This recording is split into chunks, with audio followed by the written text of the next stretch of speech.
वेंकटेशं लक्ष्मीशं अनिष्टघ्नमभीष्टदं चतुर्मुखेरतनयं श्रीनिवासं भजे निशं श्रियःकान्ताय कल्याणनिधये निधयेऽर्थिनां श्रीवेङ्कटनिवासाय श्रीनिवासाय मङ्गलम्। बुद्धिर्बलं यशोधैर्यं निर्भयत्वमरोगता अजाड्यं वाक्पटुत्वं च अनुमत् स्मरणात् भवेत्। भवति यदनुभावादेडमुकोऽपि वाग्मी जडमतिरपि जन्तुर्जायते प्राज्ञमौलिः सकलवचनचेतो देवता भारती सा मम वचसि निधत्तां सन्निधिं मानसे च। उमा वै वाक् समुद्दिष्टा मनो रुद्र उदाहृतः तदेतन्मिथुनं ज्ञात्वा न दाम्पत्याद् विहीयते। नमो वस्तात्विका देवाः विष्णुभक्तिपरायणाः धर्ममार्गे प्रेरयन्तु भवन्तः सर्व एव हि।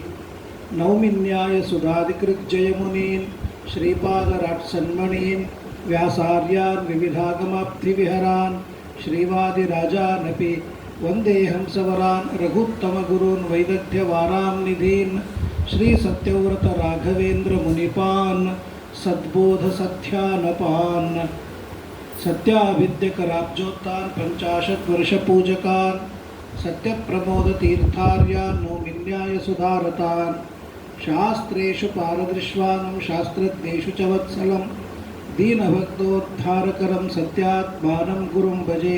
विद्यापीठविधातारं विद्यावारिधिचन्दिरं विद्यार्थिवत्सलं वन्दे महामहिमसद्गुरुम्।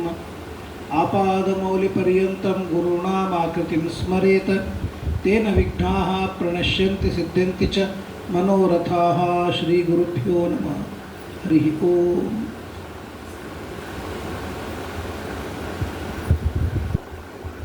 ವೈಷ್ಣವಾನಾಂ ಯಥಾಶಂಭು ಅಂತ ಭಾಗವತದಲ್ಲಿ ಹೇಳಿದ್ದಾರೆ.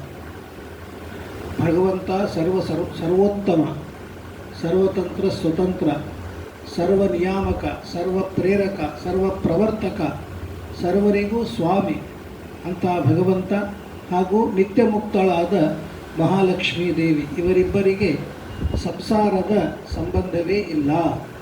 ಅನಾದಿ ಕಾಲದಿಂದ ಅನಂತ ಕಾಲದವರೆಗೆ ಇವರು ಈಶಕೋಟಿಯಲ್ಲಿ ಸೇರಿದವರು, ಅಂದರೆ ಸಂಸಾರದ ಸಂಬಂಧರಹಿತರು. ಅಂಥ ಭಗವಂತ ಹಾಗೂ ಲಕ್ಷ್ಮೀದೇವಿ ಅವರ ಅನುಗ್ರಹ ಸಮಸ್ತ ಜಗತ್ತಿಗೆ ಬ್ರಹ್ಮವಾಯು ಸರಸ್ವತಿ ಭಾರತಿ ಶಿವ ಪಾರ್ವತಿ ಗರುಡ ಶೇಷ ಸೌಪರ್ಣಿ ವಾರುಣಿ ಪ್ರತಿಯೊಬ್ಬ ದೇವತೆಗಳಿಗೂ ಅವರ ಅನುಗ್ರಹ ಬೇಕು. ಅದಾದ ತರುವಾಯ ಜೀವರಲ್ಲಿ ಉತ್ತಮರು ವಾಯುದೇವರು, ಭಾರತೀ ದೇವಿ, ಬ್ರಹ್ಮ ಸರಸ್ವತಿ. ಜೀವಕೋಟಿಯಲ್ಲೇನೆ ಅವರಿಗೆ ಇಯದಾಮನ ನಾಥ್ ಅಂತ ಬ್ರಹ್ಮಸೂತ್ರದಲ್ಲಿ ಹೇಳಿದ್ದಾರೆ. ತಾರತಮ್ಯ ಜೀವರಲ್ಲಿ ಎಲ್ಲಿ ಕೊನೆಗೊಳ್ಳುತ್ತದೆ ಅಂದರೆ ಬ್ರಹ್ಮವಾಯುಗಳಲ್ಲಿ ಕೊನೆಗೊಳ್ಳುತ್ತದೆ. ಅವರು ಮುಗಿತು, ಉಳಿದವರೆಲ್ಲರೂ ಜೀವರಾಶಿಗಳು. ಹಾಗಾಗಿ ಆ ಜೀವರಿಗೆ ಅನುಗ್ರಹವಾಗಬೇಕು ಅಂದರೆ ವಾಯುದೇವರ, ಭಾರತೀ ದೇವಿಯ, ಬ್ರಹ್ಮ ಮತ್ತು ಸರಸ್ವತಿಯರ ಅನುಗ್ರಹವಾಗಬೇಕು. ಅದಾದ ತರುವಾಯ ತಾರತಮ್ಯದಲ್ಲಿ ಗರುಡ ಶೇಷ ರುದ್ರರು ಬರ್ತಾರೆ. ಆಮೇಲೆ ಸೌಪರ್ಣಿ ವಾರುಣಿ ಪಾರ್ವತಿ. ರುದ್ರದೇವರು ಇವರು ಜಗತ್ತಿನ ಪ್ರಳಯವನ್ನು ಪರಮಾತ್ಮನ ಆಜ್ಞೆಯಿಂದ ಮಾಡ್ತಾರೆ.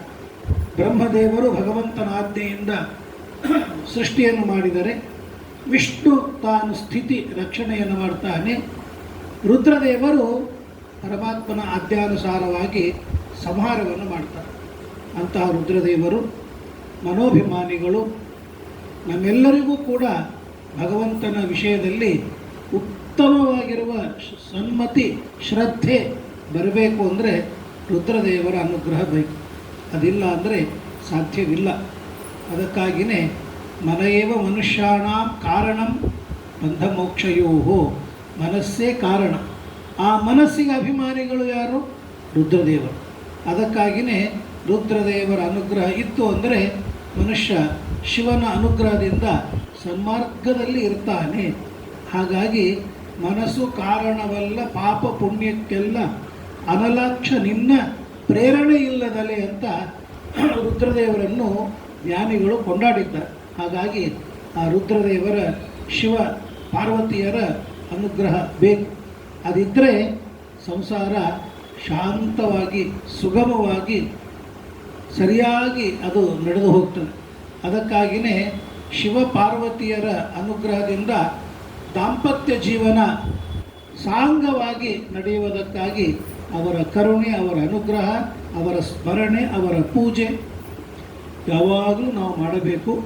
ಅದಕ್ಕಾಗಿಯೇ ಉಮಾ ವೈವಾಕ್ ಸಮುದ್ದಿಷ್ಟ ಮನೋರುದ್ರ ಉದಾಹೃತಃ. ಉಮಾದೇವಿ ವಾಗಭಿಮಾನಿ, ರುದ್ರದೇವರು ಮನೋಭಿಮಾನಿ. ಅವರಿಬ್ಬರನ್ನು ನಾವು ಚೆನ್ನಾಗಿ ತಿಳಿದುಕೊಂಡ್ರೆ ನಮ್ಮ ಎರಡು ಇಂದ್ರಿಯಗಳು ಚೆನ್ನಾಗಿರುತ್ತೆ. ಒಂದು ಬಾಯಿ, ಇನ್ನೊಂದು ಮನಸ್ಸು. ಮನಸ್ಸು ಅಂತಃಕರಣ, ಬಾಯಿ ಬಾಹ್ಯಕರಣ. ಬಾಯಿ ಚೆನ್ನಾಗಿತ್ತು ಅಂದರೆ ಎಲ್ಲರೂ ನಮ್ಮ ಜೊತೆಗೆ ಪ್ರೀತಿಯಿಂದ ಇರ್ತಾರೆ. ಬಾಯಿ ಸರಿ ಇರಲಿಲ್ಲ ಅಂದರೆ ಎಂತೆಂಥವರು ನಮ್ಮಿಂದ ದೂರ ಹೋಗ್ತಾರೆ.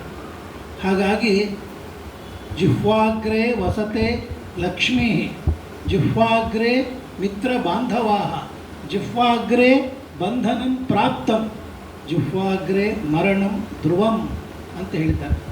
ಒಳ್ಳೆ ಮಾತನ್ನಾಡಿದರೆ ವಸತೆ ಲಕ್ಷ್ಮಿ, ಒಳ್ಳೆ ಸಂಪತ್ತು ಪ್ರೀತಿಯಿಂದ ಚೆನ್ನಾಗಿ ಮಾತನಾಡಿದರೆ 10 ರೂಪಾಯಿ ಕೊಡುವವನು 100 ರೂಪಾಯಿ ಕೊಡ್ತಾನೆ. ಯಾಕೆಂದರೆ ಎಷ್ಟು ಚೆನ್ನಾಗಿ ಮಾತನಾಡ್ತಾರೆ ಅಂಥೇಳಿ.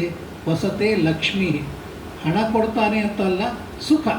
ಒಳ್ಳೆಯ ರೀತಿಯಿಂದ ಮಾತನಾಡಿದರೆ ಎಂಥವರೂ ಕೂಡ ಮಿತ್ರರಾಗ್ತಾರೆ. ಜಿಹ್ವಾಗ್ರೇ ವಸತೆ ಲಕ್ಷ್ಮೀ, ಜಿಹ್ವಾಗ್ರೇ ಮಿತ್ರ ಬಾಂಧವಾಹ. ಇನ್ನು ಬಂಧು ಬಾಂಧವರನ್ನು ಬೆಳೆಸಿಕೊಳ್ಳಬೇಕು ಅಂದರೆ ಬಾಯಿ ಚೆನ್ನಾಗಿರಬೇಕು ನೋಡ್ರಿ. ಪ್ರೀತಿಯಿಂದ ಮಾತನಾಡಿದರೆ ಎಲ್ಲರೂ ಹತ್ತಿರ ಬರ್ತಾರೆ. ಪ್ರೀತಿ ಇಲ್ಲದೆ ಇದ್ದರೆ ಹತ್ತಿರದವರು ದೂರ ಹೋಗ್ತಾರೆ.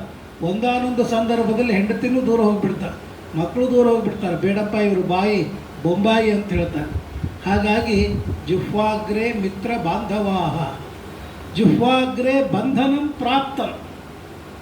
ಒಳ್ಳೆ ಮಾತನ್ನಾಡಿದರೆ ಅವನಿಗೆ ಜೀವನ, ಕೆಟ್ಟ ಮಾತನ್ನಾಡಿದರೆ ಯಜಮಾನನ ಮುಂದೆ, ರಾಜನ ಮುಂದೆ ಕೆಟ್ಟ ಮಾತನ್ನಾಡಿದರೆ ಅವನಿಗೆ ಉದ್ಯೋಗದಿಂದ ಹೊರಗೆ ಹಾಕ್ತಾನೆ, ಇಲ್ಲ ಅಂದರೆ ಅವನಿಗೆ ಸಂಹಾರನೂ ಮಾಡ್ತಾನೆ, ಕಟ್ಟಿ ಹಾಕಿಬಿಡ್ತಾನೆ. ಜಿಹ್ವಾಗ್ರೇ ಬಂಧನಂ ಪ್ರಾಪ್ತಂ, ಜಿಹ್ವಾಗ್ರೇ ಮರಣಂ ಧ್ರುವಂ. ನಾಲಿಗೆ ಮೇಲೆ ನಮ್ಮ ಮರಣವೂ ಇದೆ. ಒಳ್ಳೆಯ ಮಾತಿನಿಂದ ಆಯುಷ್ಯ ಬೆಳೀತದೆ, ಒಳ್ಳೆಯ ಮಾತಿನಿಂದ ಆರೋಗ್ಯ ಇರ್ತದೆ, ಒಳ್ಳೆಯ ಮಾತಿನಿಂದ ಸಂಪತ್ತು ಬರ್ತದೆ. ಕೆಟ್ಟ ಮಾತಿನಿಂದ ಆಯುಷ್ಯ ಕ್ಷಯವಾಗ್ತದೆ, ಮರಣ ಬರ್ತದೆ, ಬಂಧು ಬಾಂಧವರು ದೂರ ಆಗ್ತಾರೆ, ಸಂಪತ್ತು ದೂರವಾಗ್ತದೆ, ಶೂನ್ಯನಾಗಿ ಬಿಡ್ತಾನೆ.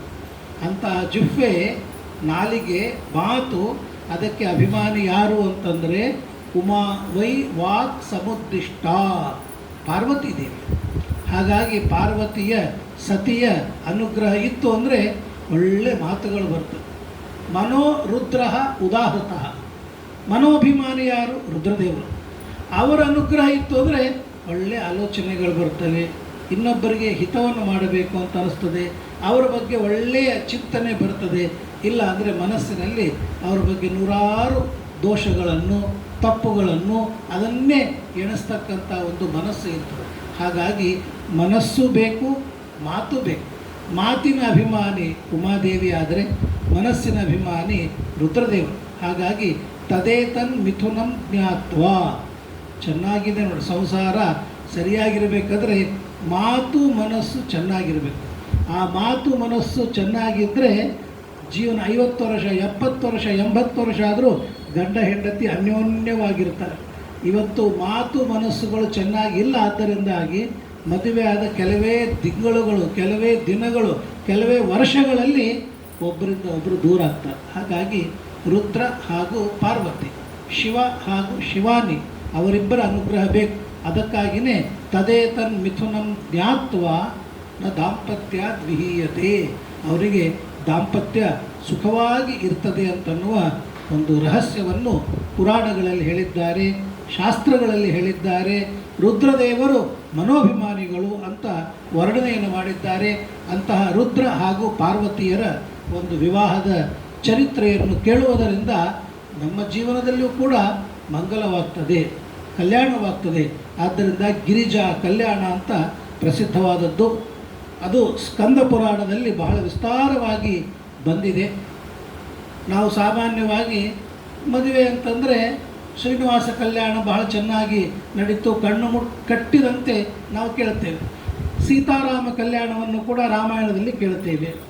ಇನ್ನು ಕೃಷ್ಣ ರುಕ್ಮಿಣಿಯರ ಕಲ್ಯಾಣವನ್ನು ಭಾಗವತದಲ್ಲಿ ಕೇಳುತ್ತೇವೆ.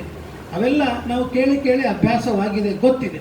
ಆದರೆ ಶಿವ ಮತ್ತು ಪಾರ್ವತಿಯರ ಕಲ್ಯಾಣ ಅದು ಸ್ಕಂದ ಪುರಾಣದಲ್ಲಿ ಬಂದಿದೆ. ತಾಮಸ ಪುರಾಣ ಯಾರು ಅದನ್ನು ಕೇಳ್ತಾರೆ? ಇದ್ದ ಭಾಗವತವನ್ನೇ ಕೇಳಲಿಕ್ಕೆ ಸಮಯವಿಲ್ಲ. ಇನ್ನು ಸ್ಕಂದ ಪುರಾಣ ಅದನ್ನು ಕೇಳಿ ಶಿವಪಾರ್ವತಿಯರ ವಿವಾಹದ ಚರಿತ್ರೆ, ಶಿವ ಹೇಗಿರ್ತಾನೆ, ಕೊರಳಲ್ಲಿ ಅವನು ರುಂಡಗಲ ಮಾಳೆಯನ್ನು ಹಾಕ್ಕೊಂಡಿರ್ತಾನೆ, ಮೈಯೆಲ್ಲ ಬೂದಿ ಬಡ್ಕೊಂಡಿರ್ತಾನೆ, ಆಮೇಲೆ ಅವನಿಗೆ ಮೈ ಮೇಲೆ ಗಜಚರ್ಮ ಅದನ್ನು ಧಾರಣವನ್ನು ಮಾಡಿರ್ತಾನೆ, ಅವನ ಮದುವೆ ಏನಷ್ಟು ವೈಭವ ಅಂತ ನಾವು ತಿಳಿತೇವೆ.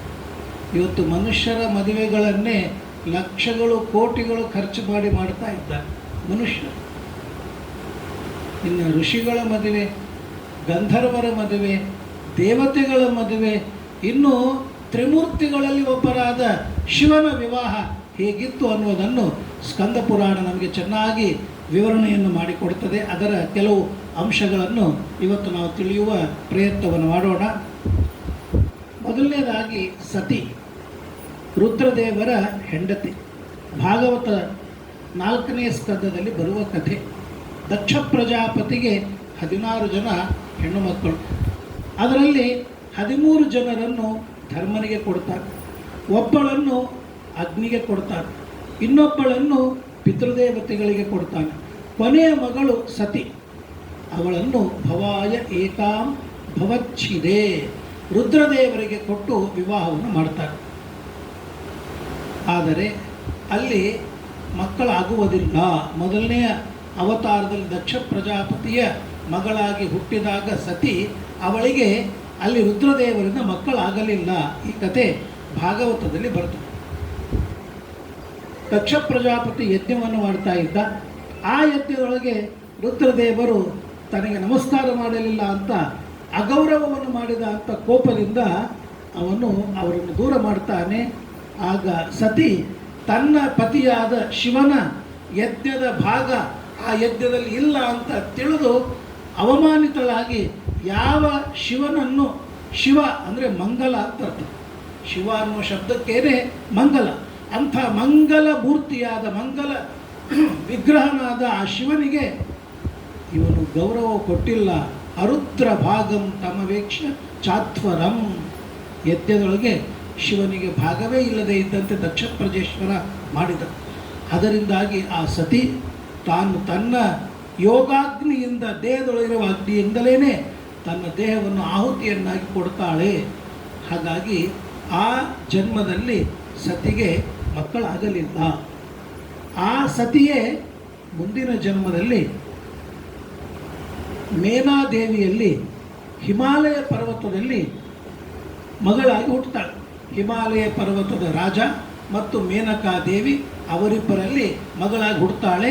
ಆಗ ಅವಳಿಗೆ ಉಮಾ ಅಂತ ಹೆಸರು. ಏಕಪಾಟಲ, ಏಕಪುಷ್ಪ, ಉಮಾ ಅಂತ 3 ಜನ ಹೆಣ್ಣು ಮಕ್ಕಳು. ಇನ್ನೊಬ್ಬನು ಮೈನಾಕ ಎಂಬ ಒಬ್ಬ ಗಂಡು ಮಗ. ಆ ಮೈನಾಕ ಪರ್ವತವೇ ಹನುಮಂತ ದೇವರು ಸುಂದರಕಾಂಡದ ಕಥೆಯನ್ನು ನಾವು ಕೇಳುವಾಗ ಸಮುದ್ರವನ್ನು ಹಾರಿ ಹೋಗುವಾಗ ಒಂದು ಪರ್ವತ ಮೇಲೆ ಬಂತು. ಆ ಪರ್ವತ ಮೇಲೆ ಬಂದು ಹನುಮಂತನಿಗೆ ಹೇಳ್ತದೆ, ನೀನು ಸ್ವಲ್ಪ ವಿಶ್ರಾಂತಿಯನ್ನು ಪಡೆದು ಹೋಗು. ಶತಯೋಜನ ವಿಸ್ತೀರ್ಣವಾದ ಆ ಸಾಗರ ದಾಟುವಾಗ ಏಕಕಾಲಕ್ಕೆ ಒಂದು ಸಲ ಅವನು ಇಲ್ಲಿಂದ ಹಾರಿದ ಅಂದರೆ ಲಂಕೆಯವರೆಗೆ ಸಮುದ್ರವೇ, 100 ಯೋಜನದವರೆಗೆ. ಸ್ವಲ್ಪ ಮಧ್ಯದೊಳಗೆ ನೀನು ವಿಶ್ರಾಂತಿಯನ್ನು ಪಡಿ ಅಂತ ಮೈನಾಕ ಪರ್ವತ ಬಂದರೆ ಹನುಮಂತ ದೇವರು ವಿಶ್ರಾಂತಿಯನ್ನು ಪಡೀಲಿಲ್ಲ. ಯಾಕೆ ವಿಶ್ರಾಂತಿಯನ್ನು ಪಡೀಲಿಲ್ಲ? ಶಾಲೋಹರಸ್ಯ ಗಿರಿಪಕ್ಷ ವಿನಾಶಕಾಲೆ ಕ್ಷಿಪ್ತೋರ್ಣವೇ ಸಮರುತೋರ್ ವರಿತಾತ್ಮ ಪಕ್ಷ ಹೈಮೋ ಗಿರಿ ಪವನಜಸ್ಯತು ವಿಶ್ರಮಾರ್ಥಂ ಉದ್ಭಿದ್ಯ ವಾರಿಧಿಮವರ್ತನ್ ಅನೇಕ ಸಾನುಹು. ಶಿವನ ಶಾಲಕ, ಶಿವನ ಹೆಂಡತಿ ಪಾರ್ವತಿ, ಪಾರ್ವತಿಯ ಸೋದರ ಮೈನಾಕ ಅಂದರೆ ಹೆಂಡತಿಯ ಸೋದರ, ಅವನು ಸಾಲ. ಆದ್ದರಿಂದ ಶಾಲೋಹರಸ್ಯ ರುದ್ರದೇವರ ಶಾಲಕ. ಅವನು ಬಂದು ಹನುಮಂತನಿಗೆ ಹೇಳ್ತಾನೆ, ನನ್ನಲ್ಲಿ ವಿಶ್ರಾಂತಿಯನ್ನು ಪಡಿ. ಯಾಕೆ ವಿಶ್ರಾಂತಿಯನ್ನು ಪಡಿ ಅಂತ ಕೇಳಿದ. ಸಾಮಾನ್ಯವಾಗಿ ಉಪಕಾರವನ್ನು ಮಾಡಬೇಕು ಅಂದರೆ ಏನಾದರೂ ಅವರಿಂದ ಮೊದಲಿಗೆ ಲಾಭವನ್ನು ಪಡೆದಿರಬೇಕು. ಇವನಿಗೇನು ಲಾಭವಾಗಿತ್ತು ಅಂದರೆ, ಹಿಂದೆ ಇಂದ್ರದೇವರು ತನ್ನ ವಜ್ರಾಯುಧದಿಂದ ಎಲ್ಲ ಪರ್ವತಗಳ ರೆಕ್ಕೆಗಳನ್ನು ಕತ್ತರಿಸ್ತಾ ಇದ್ದರು. ಪರ್ವತಗಳಿಗೆ ಮೊದಲಿಗೆ ರೆಕ್ಕೆಗಳಿತ್ತು. ಆ ರೆಕ್ಕೆಗಳಿಂದ ಪರ್ವತಗಳು ಹಾರ್ತಾ ಇತ್ತು. ಎಲ್ಲಿ ಬೇಕೋ ಅಲ್ಲಿ ಟೇಕ್ ಆಫ್, ಎಲ್ಲಿ ಬೇಕೋ ಅಲ್ಲಿ ಲ್ಯಾಂಡ್ ಆಗ್ತಾ ಇತ್ತು. ಊರಿನ ಮೇಲೆ ಲ್ಯಾಂಡ್ ಆದರೆ ಎಷ್ಟೋ ಗ್ರಹಗಳು, ಎಷ್ಟೋ ಜನ ಹಾಳಾಗೋಗ್ತಾರೆ. ಆಗ ಇಂದ್ರನಿಗೆ ಇದು ತಿಳಿದು ಎಲ್ಲ ಪರ್ವತಗಳ ರೆಕ್ಕೆಗಳನ್ನು ಕತ್ತರಿಸ್ತಾ ಇತ್ತು. ಇದು ಮೈನಾಕನಿಗೆ ತಿಳಿತು. ತಿಳಿದ ಮೇಲೆ ವಾಯುದೇವರನ್ನು ಶರಣ ಬಂದ. ವಾಯುದೇವರು ಶರಣ ಬಂದಾಗ ವಾಯುದೇವರು ಹೇಳ್ತಾರೆ, ನೀ ಚಿಂತೆ ಮಾಡಬೇಡ, ಈ ಸಮುದ್ರದಲ್ಲಿ ನೀನು ಮುಚ್ಚಿಕೊಂಡು ಇರು, ನಿನಗೆ ಇಂದ್ರನ ಬಾಧೆ ಇಲ್ಲ ಅಂತ ಹೇಳಿರ್ತಾರೆ. ಹಾಗಾಗಿ ಆ ಮೈನಾಕ ಪರ್ವತ ಅವನು ಸಮುದ್ರದಲ್ಲಿ ಮುಳುಗಿರ್ತಾನೆ. ಆ ವಾಯುದೇವರ ಮಗನೇ ಇವತ್ತಿನ ದಿವಸ ಹನುಮಂತ. ಆ ತನ್ನ ರಕ್ಷಣೆಯನ್ನು ಮಾಡಿರುವ ವಾಯುದೇವರ ಮಗ ಬಂದಿದ್ದಾನೆ. ಆದ್ದರಿಂದಾಗಿ ನನ್ನ ಒಂದು ಪ್ರತಿಯಾದ ಉಪಕಾರವನ್ನು, ಸೇವೆಯನ್ನು ನಾನು ಮಾಡಬೇಕು ಅಂತ ಅವನು ಮೇಲೆ ಬಂದ. ಪರ್ವತ ಸಮುದ್ರದಿಂದ ಮೇಲೆ ಬಂದಾಗ ವಿಶ್ರಮಣಂ, ನನ್ನಲ್ಲಿ ವಿಶ್ರಾಂತಿಯನ್ನು ಪಡಿ ಅಂತ ಹೇಳಿದಾಗ, ನಮ್ಮಂಥವ್ರು ಯಾರಾದರೂ ವಿಶ್ರಾಂತಿ ಪಡೀರಿ, ಒಂದಿಷ್ಟು ತಿಂದು ಹೋಗ್ರಿ, ಏನಾದರೂ ಕೊಡ್ತೀವಿ, ಕಟ್ಟಿ ಕೊಡ್ತೀವಿ ಅಂತಂದರೆ ಕೊಡದೇ ಇದ್ದರೂ ಕೂಡ ಫೋನ್ ಮಾಡಿ ಕರೆಸ್ತೀವಿ. ಅಂಥದ್ದು ನೈವಾತ್ರ ವಿಶ್ರಮಣ ಮೈಚ್ಛದ ಅವಿಶ್ರಮೋಸವು. ಹನುಮಂತ ದೇವರು ವಿಶ್ರಾಂತಿಯನ್ನು ಪಡಿಲಿಲ್ಲ. ಯಾಕೆ? ವಿಶ್ರಾಂತಿ ಯಾರು ಪಡಿತಾರೆ? ಶ್ರಮ ಆದವರು ವಿಶ್ರಾಂತಿ. ಶ್ರಮನೇ ಇಲ್ಲ, ಅವಿಶ್ರಮೋತ್ಸವ. ವಾಯುದೇವರಿಗೆ ಶ್ರಮವಿಲ್ಲ, ಹಾಗಾಗಿ ಅವರಂತಾರೆ ಅವಿಶ್ರಮೋತ್ಸವ, ನನಗೆ ವಿಶ್ರಾಂತಿ ಬೇಕಾಗಿಲ್ಲ ಅಂತ ಹೇಳ್ತಾರೆ. ವಾಲ್ಮೀಕಿ ರಾಮಾಯಣದಲ್ಲಿ ಬರ್ತದೆ, ಯಾರಾದರೂ ಬಂದು ಪ್ರೀತಿಯಿಂದ ಸ್ವಲ್ಪ ಹೊತ್ತು ನಮ್ಮ ಮನೆಗೆ ಬಂದು ಹೋಗ್ರಿ ಅಂತಂದಾಗ ಅಷ್ಟು ಪ್ರೀತಿಯಿಂದ ಕರಿತಾ ಇದ್ದಾರೆ, ಆತ್ಮೀಯತೆಯಿಂದ ಕರಿತಾ ಇದ್ದಾರೆ. ಅವರ ಒಂದು ಸೌಜನ್ಯಕ್ಕೆ ಸ್ವಲ್ಪ ಒಂದು ಕೃತಜ್ಞತೆ ಸಮರ್ಪಣೆ ಮಾಡಲಿಕ್ಕೆ ಒಂದು ಕೂತು ಹೋಗಬೇಕು. ಇದು ಒಂದು ಕರೆಕ್ಟೆಸಿ, ಸೌಜನ್ಯ. ಇದು ಮನುಷ್ಯನಲ್ಲಿ ಇರಬೇಕಾದ ಗುಣ. ಹನುಮಂತ ದೇವರು ವಿಶ್ರಾಂತಿಯನ್ನು ಪಡೀಲಿಲ್ಲ. ಅವ್ರಿಗೆ ಶ್ರಮ ಆಗಿಲ್ಲ, ಆಗದೇ ಇದ್ದರೂ ವಿಶ್ರಾಂತಿ ಪಡಿಬೇಕಲ್ಲ, ಕೃತಜ್ಞತೆ ಅಂದಾಗ ವಾಲ್ಮೀಕಿ ರಾಮಾಯಣದಲ್ಲಿ ಹೇಳ್ತಾರೆ, ಸ್ವಾಮಿ ಕಾರ್ಯವನ್ನು ಮಾಡುವಾಗ ವಿಶ್ರಾಂತಿ ಪಡೆಯಬಾರದು. ದೊಡ್ಡವರೇನೋ ಹೇಳಿರ್ತಾರೆ, ಒಂದೇನೋ ಒಂದು ಶಾಪಿಗೆ ಹೋಗಿ ಒಂದು ತೊಗೊಂಡು ಬಾ ಅಂತ ಹೇಳಿರ್ತಾರೆ.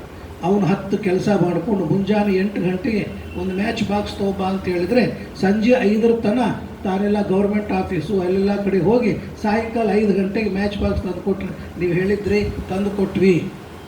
ಅಲ್ಲಪ್ಪ, ನಿನಗೆ ಹೇಳಿದ್ದೆ ತಂದು ಕೊಡಬೇಕು, ನಿಂದೆಲ್ಲ ಕೆಲಸ ಮಾಡಿಕೊಂಡು ಕೊನೆಗೆ ತಂದು ಕೊಟ್ಟರೆ ಸ್ವಾಮಿ ಕಾರ್ಯವನ್ನು ಮಾಡುವುದರೊಳಗೆ ಶ್ರದ್ಧೆ ಇಲ್ಲ ಅಂತ. ದೊಡ್ಡವರು, ತಂದೆ ತಾಯಿ, ಗುರುಗಳು, ಹಿರಿಯರು, ಜ್ಞಾನಿಗಳು ಯಾವುದೇ ಒಂದು ಒಳ್ಳೆಯ ಕೆಲಸವನ್ನು ಹೇಳಿದಾಗ ಮೊದಲಿಗೆ ಅದನ್ನು ಮಾಡಬೇಕು, ಅದಕ್ಕೆ ಪ್ರಯಾರಿಟಿಯನ್ನು ಕೊಡಬೇಕು. ನಮ್ಮದೇನು ಅಂದರೆ ನಮ್ಮ ಕೆಲಸ ಎಲ್ಲ ಆದ ಮೇಲೆ ಅವ್ರ ಮಾತು ಮಾಡ್ತಾರೆ. ಇದರಿಂದ ಗೌರವ ಇಲ್ಲ, ಶ್ರದ್ಧೆ ಇಲ್ಲ, ವಿಶ್ವಾಸವಿಲ್ಲ, ಅಥವಾ ಕಡಿಮೆ ಇದೆ ಅಂತ. ಹಾಗಿರುವಾಗ ದೊಡ್ಡವರು ಹೇಳಿದ ಕೆಲಸವನ್ನು ಮೊದಲಿಗೆ ಮಾಡಬೇಕು. ಇದು ನಾವೆಲ್ಲ ಕಲ್ತುಕೊಳ್ಬೇಕು. ಇವತ್ತು ಮಾತೇ ಕೇಳೋದಿಲ್ಲ, ಅದು ಬೇರೆ ಮಾತು. ಆದರೆ ಕೇಳುವಾಗಲೂ ಕೂಡ ಯಾವುದು ಮೊದಲು, ಯಾವುದು ಎರಡು, ಯಾವುದು ಮೂರು, ಫಸ್ಟ್, ಸೆಕೆಂಡ್, ಥರ್ಡ್, ಹಾಗೆ ದೊಡ್ಡವರ ರಾಮನ ಕಾರ್ಯ ಸೀತಾನ್ವೇಷಣ ರೂಪವಾದ ಕಾರ್ಯದೊಳಗೆ ನಾನು ಇಲ್ಲಿ ವಿಶ್ರಾಂತಿ ಪಡೆದೆ, 1 ನೈಟ್ ಇಲ್ಲೇ ಹಾಲ್ಟ್ ಮಾಡಿದೆ, ಆಮೇಲೆ ಹೋದೆ ಅಂತ ಇಲ್ಲ. ಒಂದು ಸಲ ಅವರೇನು ಹಾರಿದರೋ ನೇರವಾಗಿ ಲಂಕೆಯಲ್ಲೇನೆ ಅವ್ರು ಲ್ಯಾಂಡ್ ಆದರು. ನೈವಾತ್ರ ವಿಶ್ರಮಣ ಐಚ್ಛದ ವಿಶ್ರಮೋಸು ನಿಸ್ಸೀಮ ಪೌರುಷ ಬಲಸ್ಯ ಹುತಶ್ರಮೋಸ್. ವಾಯುದೇವರಿಗೆ ಶ್ರಮ ಎಲ್ಲಿದೆ, ಅವರಿಗೆ ಆಯಾಸವಿಲ್ಲಿದೆ, ಆದ್ದರಿಂದ ಸ್ವೀಕಾರ ಮಾಡಲಿಲ್ಲ. ಆದರೂ ಅವನ ಒಂದು ಪ್ರಾರ್ಥನೆಗೆ ಸ್ವಲ್ಪ ಅವರ ಎದೆಯನ್ನು ಆ ಪರ್ವತಕ್ಕೆ ಟಚ್ ಮಾಡಿ ಹೋದರು. ಅಂದರೆ ನಾನು ನಿನಗೆ ನಿನ್ನ ಪ್ರಾರ್ಥನೆಯನ್ನು ಮನ್ನಿಸಿದ್ದೇನೆ ಅಂತ ತೋರಿಸಿದಂತೇನೂ ಆಯಿತು, ವಿಶ್ರಾಂತಿಯನ್ನು ತೆಗೆದುಕೊಳ್ಳಲೂ ಇಲ್ಲ, ಅವನ ಮನಸ್ಸಿಗೂ ಸಂತೋಷವಾಯಿತು, ಸ್ವಾಮಿ ಕಾರ್ಯ ವಿಳಂಬನೂ ಆಗಲಿಲ್ಲ ಅಂತ ಹಾಗೆ ಮಾಡಿ ಹೋದರು.